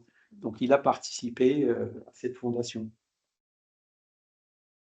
Et c'est après qu'il a écrit tous ces livres qui, nous, les spirites, nous intéressent le plus, donc qui sont plein de récits, de cas, de phénomènes, etc. Donc, vous avez L'amour et son mystère, donc tome 1 avant la mort, tome 2 autour de la mort, tome 3 après la mort. Ils sont très intéressants à lire. Hein. C'est vraiment... Il a toujours ses réserves, toujours les mêmes réserves qu'on a vues tout au long de cette présentation depuis le début. Mais cet apport phénoménologique, pour nous, c'est quelque chose qui est, pour vous, je pense aussi, quelque chose qui est extrêmement précieux. Il a été aussi président de la Société de recherche psychique de Londres, et donc en 1923, il a prononcé un discours présidentiel qui a été publié par Jean Meyer, d'ailleurs, hein, dans ce livre qu'on peut aussi trouver assez facilement. Vous en avez certainement un exemplaire ici. Hein. Voilà. 1923, donc il a continué en écrivant Les Maisons hantées. Hein. 1924, 23, c'est La mort d'après Camille Flammarion, avec un avant-propos et une lettre de Jean Meyer. Donc il était très proche de Jean Meyer, hein, qui était aussi très proche de lui. Là, vous avez sa biographie résumée, évidemment, donc les livres qui étaient publiés de Camille Flammarion, qui étaient publiés en 1925, avec tous ceux que je viens de citer. Et donc, 1925, il est mort le 3 juin. Ce n'était pas le 4 juin, j'ai dit tout à l'heure, c'était le 3 juin, à 83 ans, d'une crise cardiaque. Voilà. Et il a été enterré le 6 juin dans le parc de l'Observatoire à Juvisy-sur-Orge. Vous avez encore sa tombe là-bas, hein, aux côtés de sa première épouse, Sylvie Pétiot. Alors, pour la petite histoire, en 1925, il y a eu un congrès spirit. Je ne sais pas avec qui on en parlait ce matin, où a participé d'ailleurs Varcollier, René Varcollier. Hein, et ce congrès, quand il le préparait en 1923-1924, il voulait en confier la présidence à Camille Flammarion.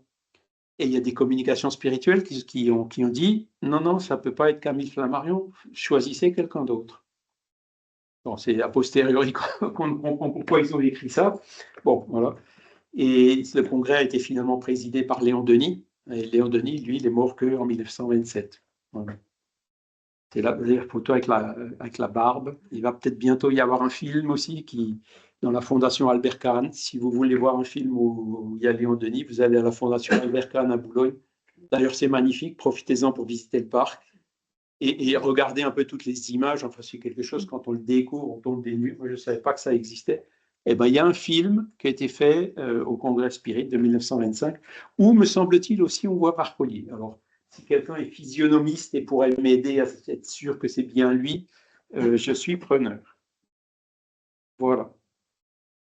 Alors, là maintenant, quelques commentaires généraux. Combien de temps il reste?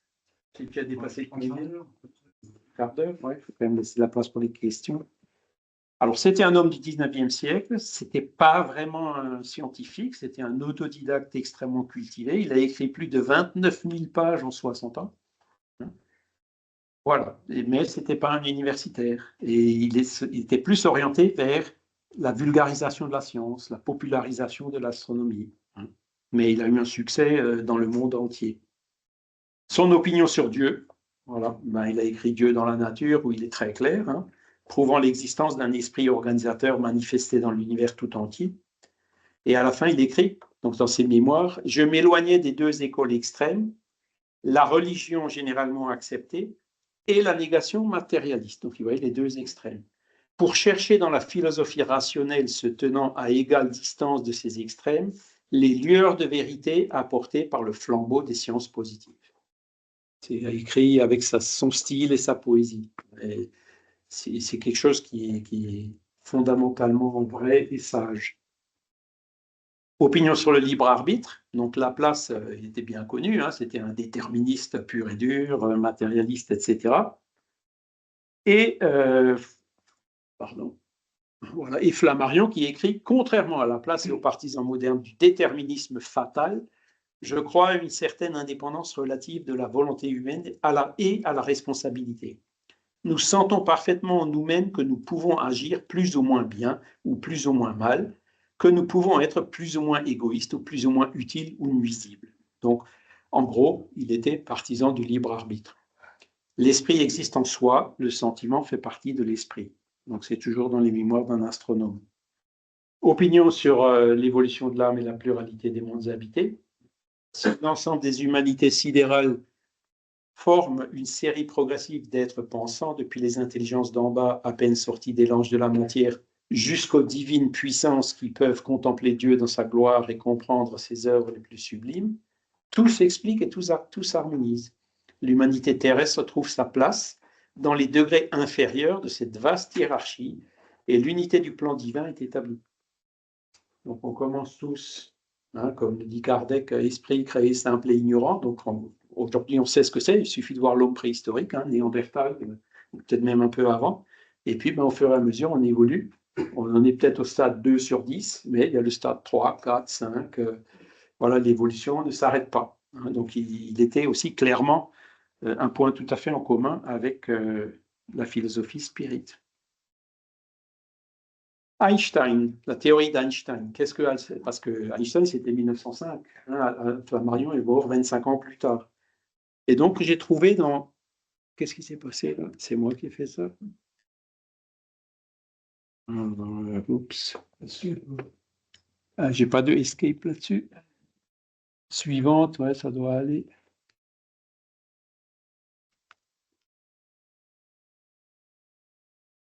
Ah, il faut vous taper la touche escape. Ah non. Ouais, mais alors ça, c'est quand la souris se met en route, là, c'est tout. Hop! Raté. En fait, je ne sais pas comment cliquer. Ah si, ça y est. Alors, je suis où?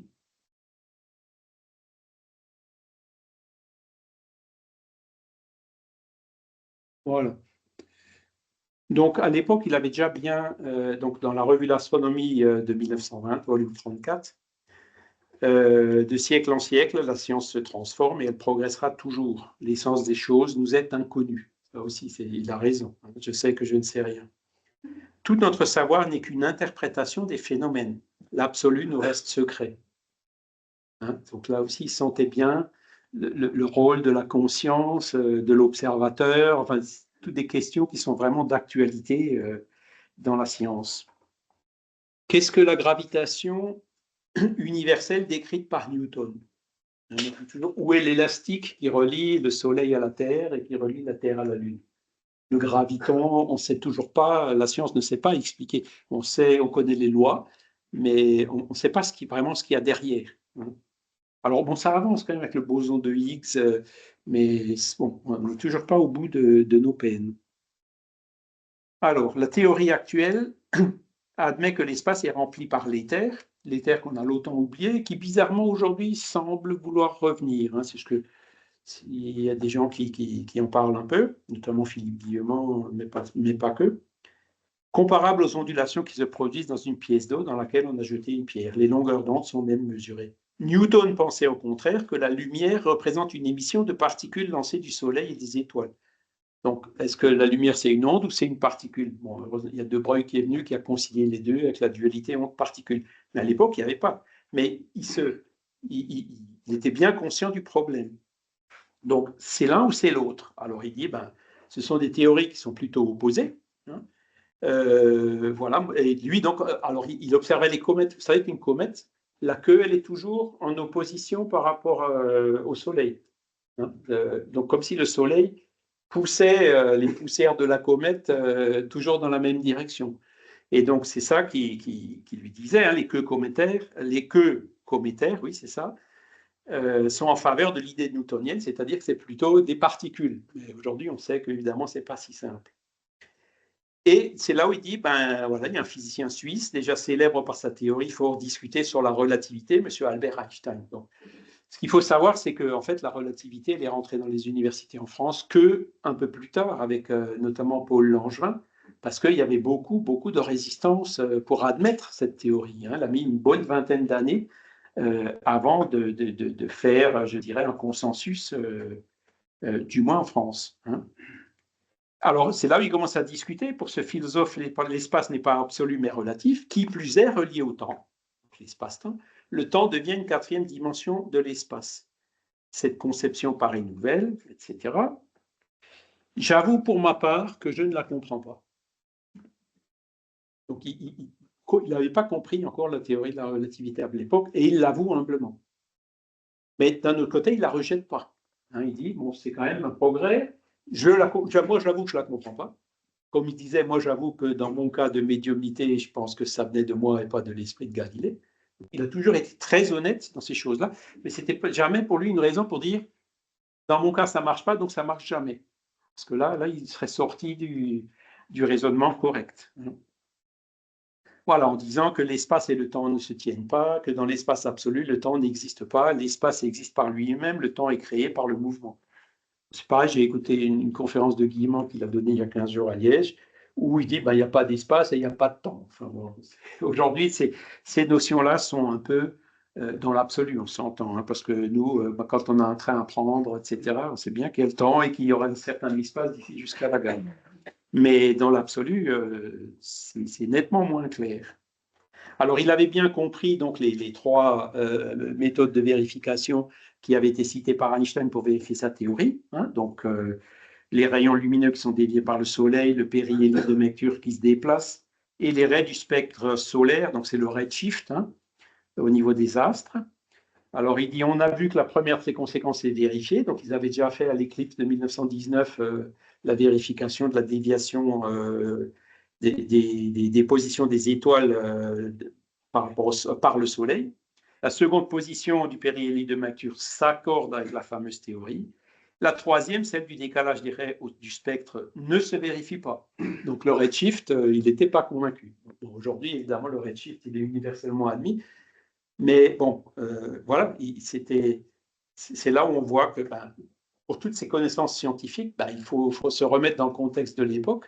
Et ça n'enlève absolument rien à son mérite. Hein. Il n'avait pas compris, il l'avoue franchement.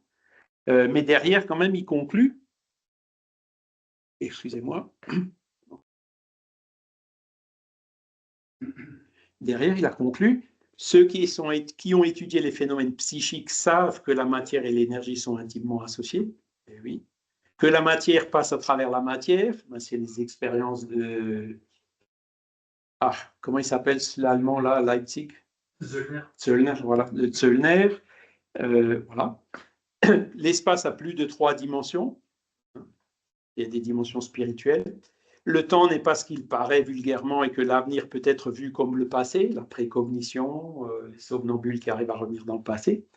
Voilà, il dit, moi, en tant que psychiste ou d'étudiant de phénomènes psychiques, ça ne me choque pas. Mais voilà, c'est une évolution de la science, mais à condition, il faut les comprendre, il faut les concevoir, hein, et il ne faut pas qu'elles paraissent irrationnelles. Donc, lui, il était vraiment encore dans le doute, hein, il n'avait pas compris la relativité. Mais Voilà. Ce contraste paradoxal ne doit pas nous empêcher d'admettre la haute valeur de ces diverses études d'Einstein.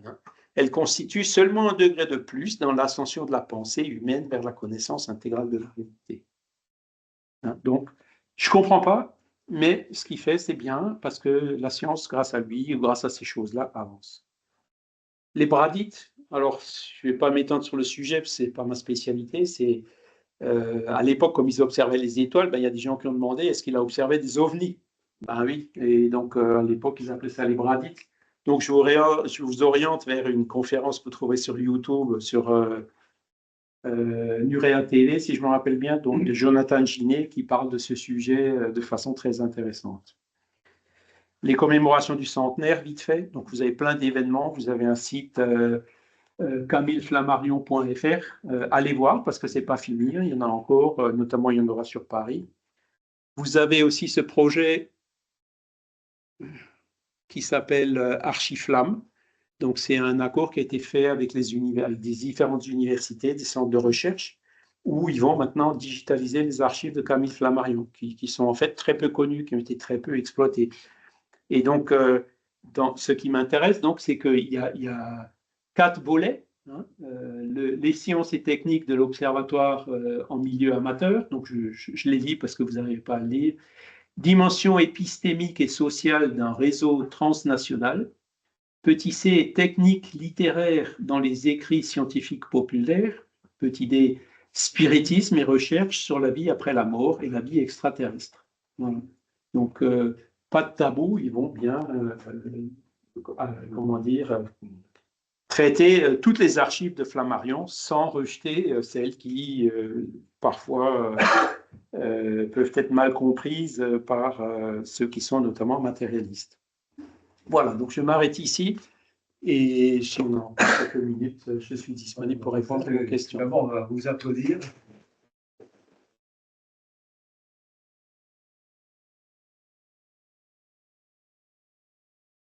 Alors, y a-t-il des questions?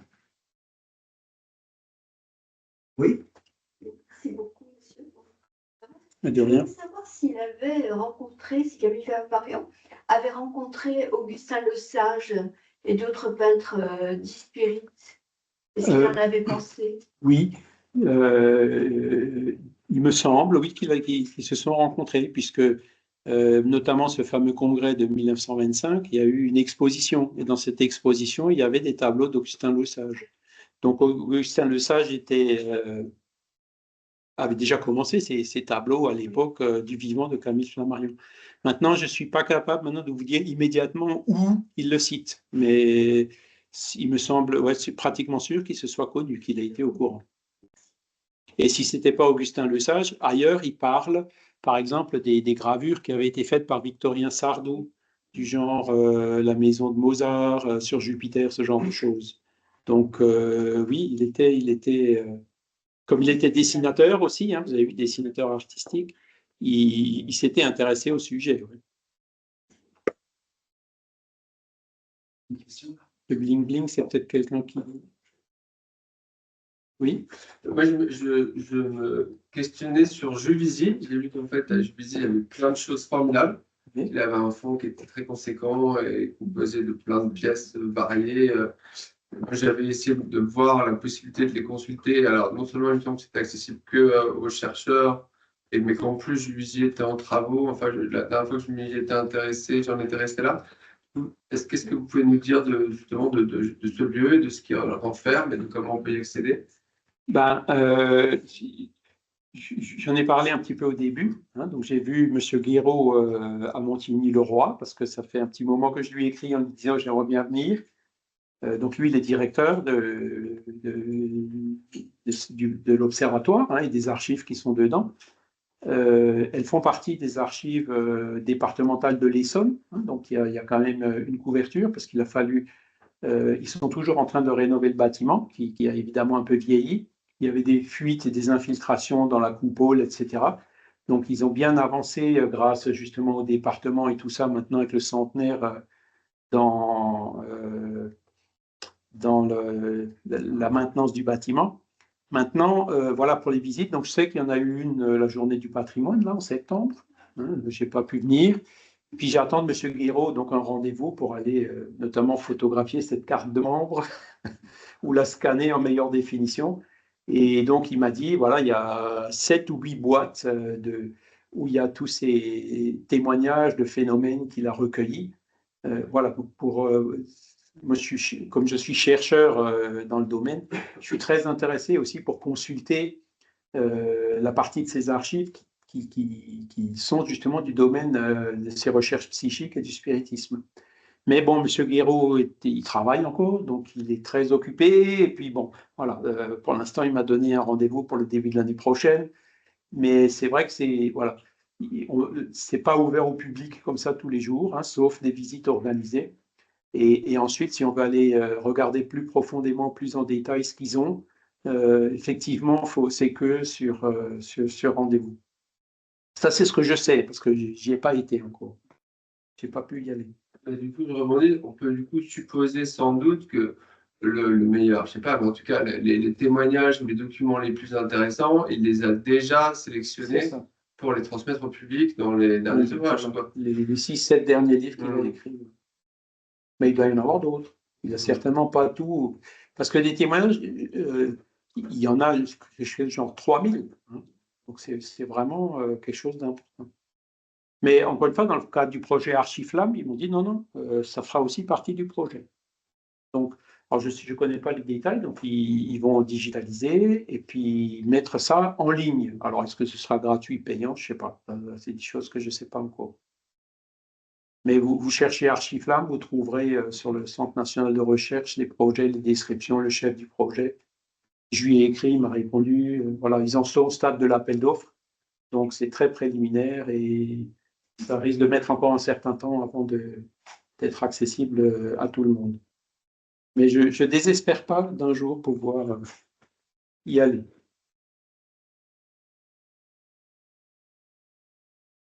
Oui. Je voudrais poser 2 questions. La première, c'est que le spiritisme prétendait à la scientificité. Et à l'époque, la notion de scientificité était assez floue.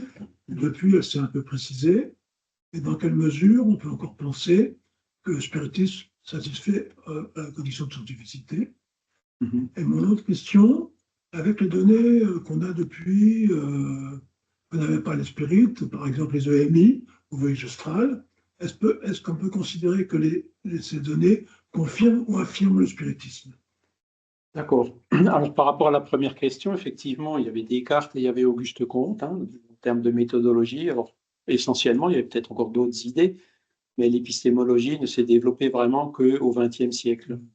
Donc, Kardec, lui, il appliquait ce qu'il appelait la méthode rationnelle, la méthode scientifique, l'observation. Enfin, voilà, c'était à ce niveau-là, quoi, hein. On est loin, je pense, des protocoles qui peuvent être utilisés aujourd'hui, par exemple, dans la parapsychologie.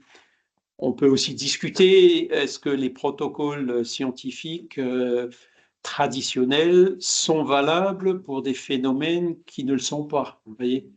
Dans les phénomènes paranormaux ou spirituels ou de EMI, comme vous en avez parlé, il y a un contenu subjectif quand même assez important. Ce ne sont pas des phénomènes qui sont reproductibles facilement ou à volonté, qui sont même, comment tu disais, élusifs, c'est ça? Voilà. Des phénomènes, il y a une certaine élusivité dans les. Plus on cherche à les rattraper, plus ils ont l'air de fuir, hein. Donc, mais ce sont je dirais des choses qui ont déjà été reconnues et observées par les parapsychologues d'aujourd'hui, qui sont donc en train de travailler justement à l'adaptation de la méthodologie pour les couvrir.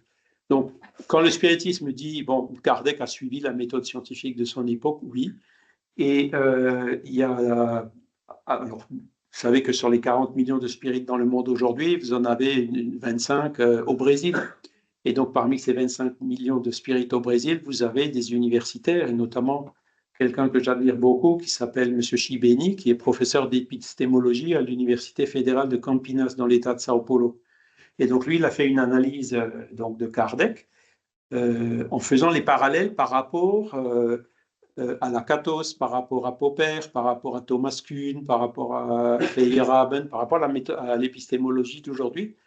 Et il a largement démontré que plusieurs des principes que Kardec a déjà adoptés à l'époque n'ont été en fait introduits dans l'épistémologie qu'après. Donc en quelque sorte, il avait même un peu d'avance sur son temps. Voilà.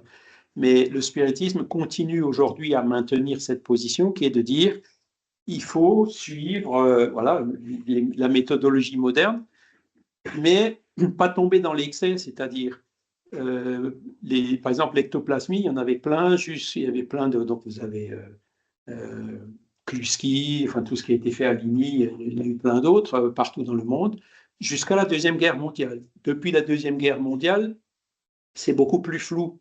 Vous aurez bientôt le volume 3 de Michel Granger, voilà la saga de l'ectoplasme. Et donc, dans son volume 3, que j'ai déjà relu jusqu'à la page 700, il parle justement des phénomènes d'ectoplasmie actuels, enfin modernes, récents, des années 2000, je dirais, qui se produisent toujours. Mais chaque fois qu'on demande aux médiums, au sujet, est-ce que vous êtes prêt à vous soumettre à des expériences dans un cadre scientifique, ben, ils répondent pratiquement tous non, et pour plein de raisons. La première raison, c'est que et on le voit bien dans la saga de l'ectoplasme, il y a eu beaucoup de dites recherches qui étaient plus une chasse à la fraude qu'une recherche. Ensuite, il y a un deuxième phénomène que Renaud... je n'ai pas encore lu celui-là, là, hein. J'ai lu que l'introduction, mais j'ai lu l'autre livre sur la parapsychologie de Renaud, où comment dire, l'influence des expérimentateurs et des observateurs sur le phénomène proprement dit. Et il y a beaucoup de concepts comme ça qui nous font comprendre aujourd'hui et qui commencent à être admis même dans le milieu de la parapsychologie, voilà, que si on met des protocoles qui sont trop rigides, ben, le phénomène ne se produit plus. Les protocoles sont tels qu'ils inhibent le phénomène. Et nous, en tant que spirit, on dit les phénomènes sont produits avec l'aide des esprits. C'est-à-dire les esprits, c'est comme nous, une fois qu'on est mort. En gros, c'est ça. Hein. Et donc, ces esprits, ben, ils viennent s'ils veulent. Ils viennent, ils voient très bien quelle est l'intention des gens et tout. Et s'il y a des intentions qui ne sont pas claires ou qui sont contraires ou qui sont mauvaises, ben, ils s'abstiennent et le phénomène ne se produit pas. Voyez, ça, c'est notre interprétation de ce qui commence à être pris en compte aujourd'hui. Donc, moi, je connais aussi quelques personnes qui ont des facultés comme ça, d'effets physiques, mais ils ne veulent plus se soumettre, et qui d'ailleurs se sont soumis à l'époque avec Hubert Larcher, à l'époque de Uri Geller et tout ça, hein, c'est dans les années 70, et qui disent non, j'ai donné une fois, je ne vais pas y aller une deuxième fois. Donc c'est là où il faut trouver je dirais, un terrain d'entente, une manière un peu moins, comment je veux dire, brutale, peut-être pas brutale, mais parce que c'est vraiment comme ça que ça a été perçu par les sujets, quoi, pour observer ces phénomènes-là. Donc voilà, là, il faut qu'on revienne à trouver un juste milieu.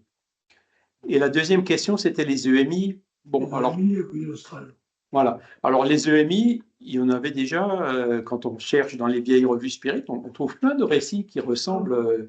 Et d'ailleurs, Renaud en fait aussi, il a fait un livre sur les EMI que j'ai lu récemment, ouais, bah, c'est celui-là, où il y a un historique qui est fait. Hein, et puis, vous aviez déjà des phénomènes au 19e siècle. Hein, comme c'est un phénomène naturel, bon, aujourd'hui, il se multiplie parce que les techniques de réanimation ont progressé. À l'époque, les gens, 90% des gens mouraient, donc il y avait beaucoup moins de phénomènes, de récits, c'est sûr, mais il y en a. Donc, ce n'est pas quelque chose de nouveau, et ce phénomène-là s'explique très bien d'un point de vue spirit. Hein, l'âme, les perceptions hors du corps, le corps qui ne fonctionne plus, l'électroencéphalogramme plat et la personne qui a un vécu, alors ça dure quelques minutes au plus, hein, parce que sinon après c'est trop tard, et la personne a une expérience qui paraît avoir duré des jours. C'est cette notion du temps dont je parlais tout à l'heure. D'où viennent ces perceptions, même quand le cerveau ne fonctionne plus, hein, l'explication spirituelle, elle est simple. Hein, ben, c'est l'âme qui s'est détachée de son corps et la perception s'est faite au niveau de l'âme.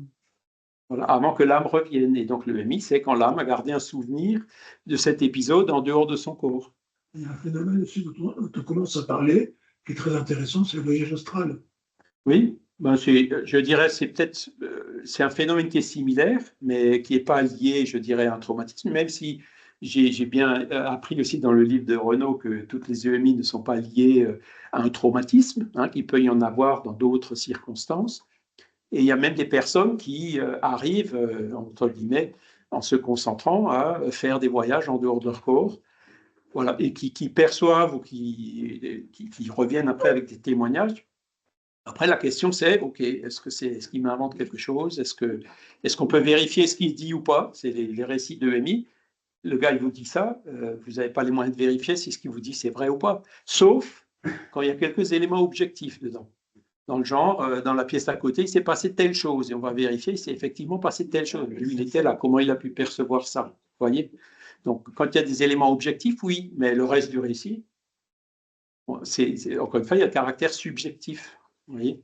Mais en tant que spirit, au contraire, tous ces phénomènes viennent confirmer, comme le disait Flammarion dans ce que je vous ai lu, il a dit ben, l'explication spirit, c'est même si je ne suis pas satisfait, que c'est peut-être trop simple, etc., c'est quand même celle qui explique le mieux les choses.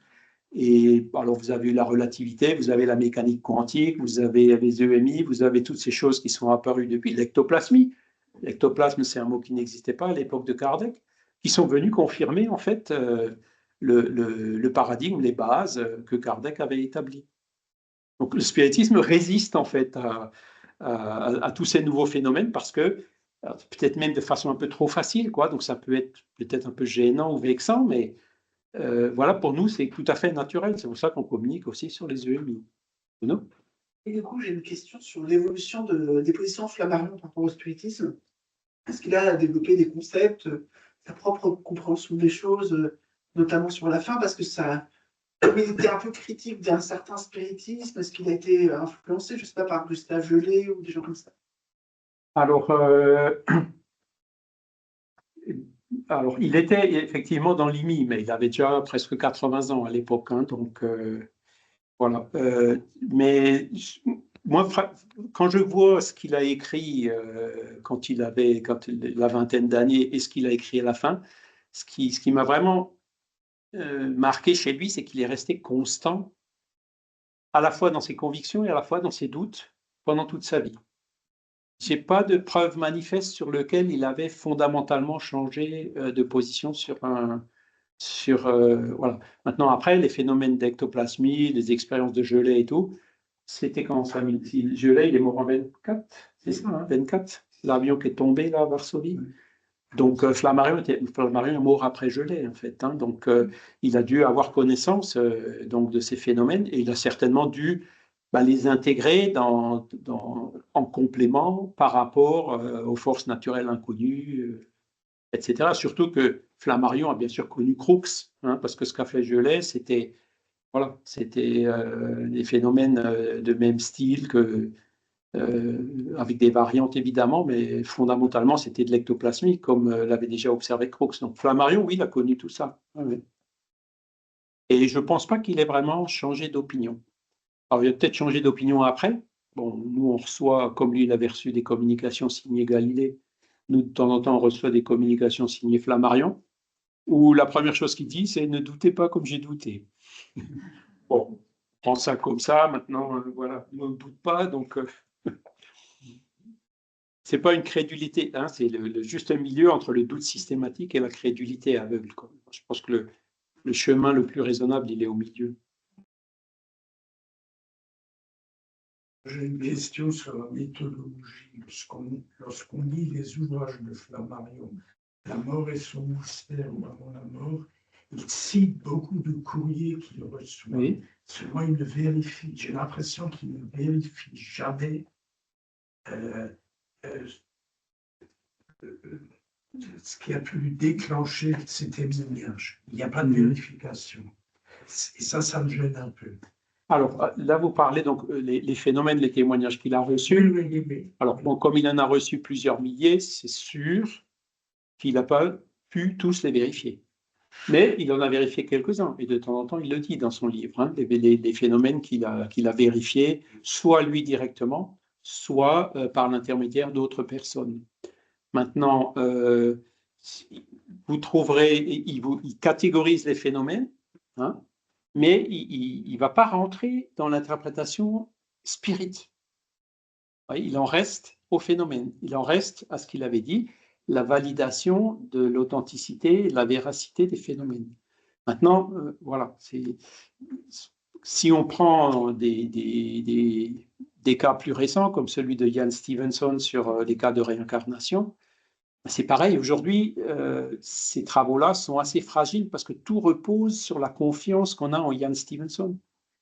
Ce ne sont pas des phénomènes qui sont reproductibles. Hein, on retombe toujours sur le même problème. Il y a des gens qui ont reproduit les implants Stephenson et c'est parfaitement reproductible. Stephenson a observé 2500 cas. Des cas qui sont quand même assez abondants. Ce n'est pas difficile de trouver quelqu'un, un os qui aura un produit antérieur. Oui. C'est pas si difficile que ça. Les phénomènes continuent à se produire, ça c'est vrai. Reproductible. Enfin, ils se reproduisent naturellement. On ne peut pas les reproduire comme ça en laboratoire. L'astronomie, c'est pareil. Hein. L'astronomie, et ça, comme Flammarion le disait, il ne faut pas confondre les sciences d'observation avec les sciences d'expérimentation. Et l'astronomie, par essence, c'est une science d'observation. On ne peut pas créer une explosion de supernova. On est obligé d'attendre qu'elle se produise et de l'observer.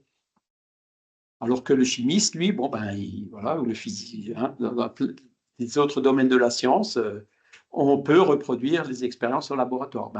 Ça, il faut bien se dire que pour ces phénomènes paranormaux, ça fonctionne très rarement comme ça.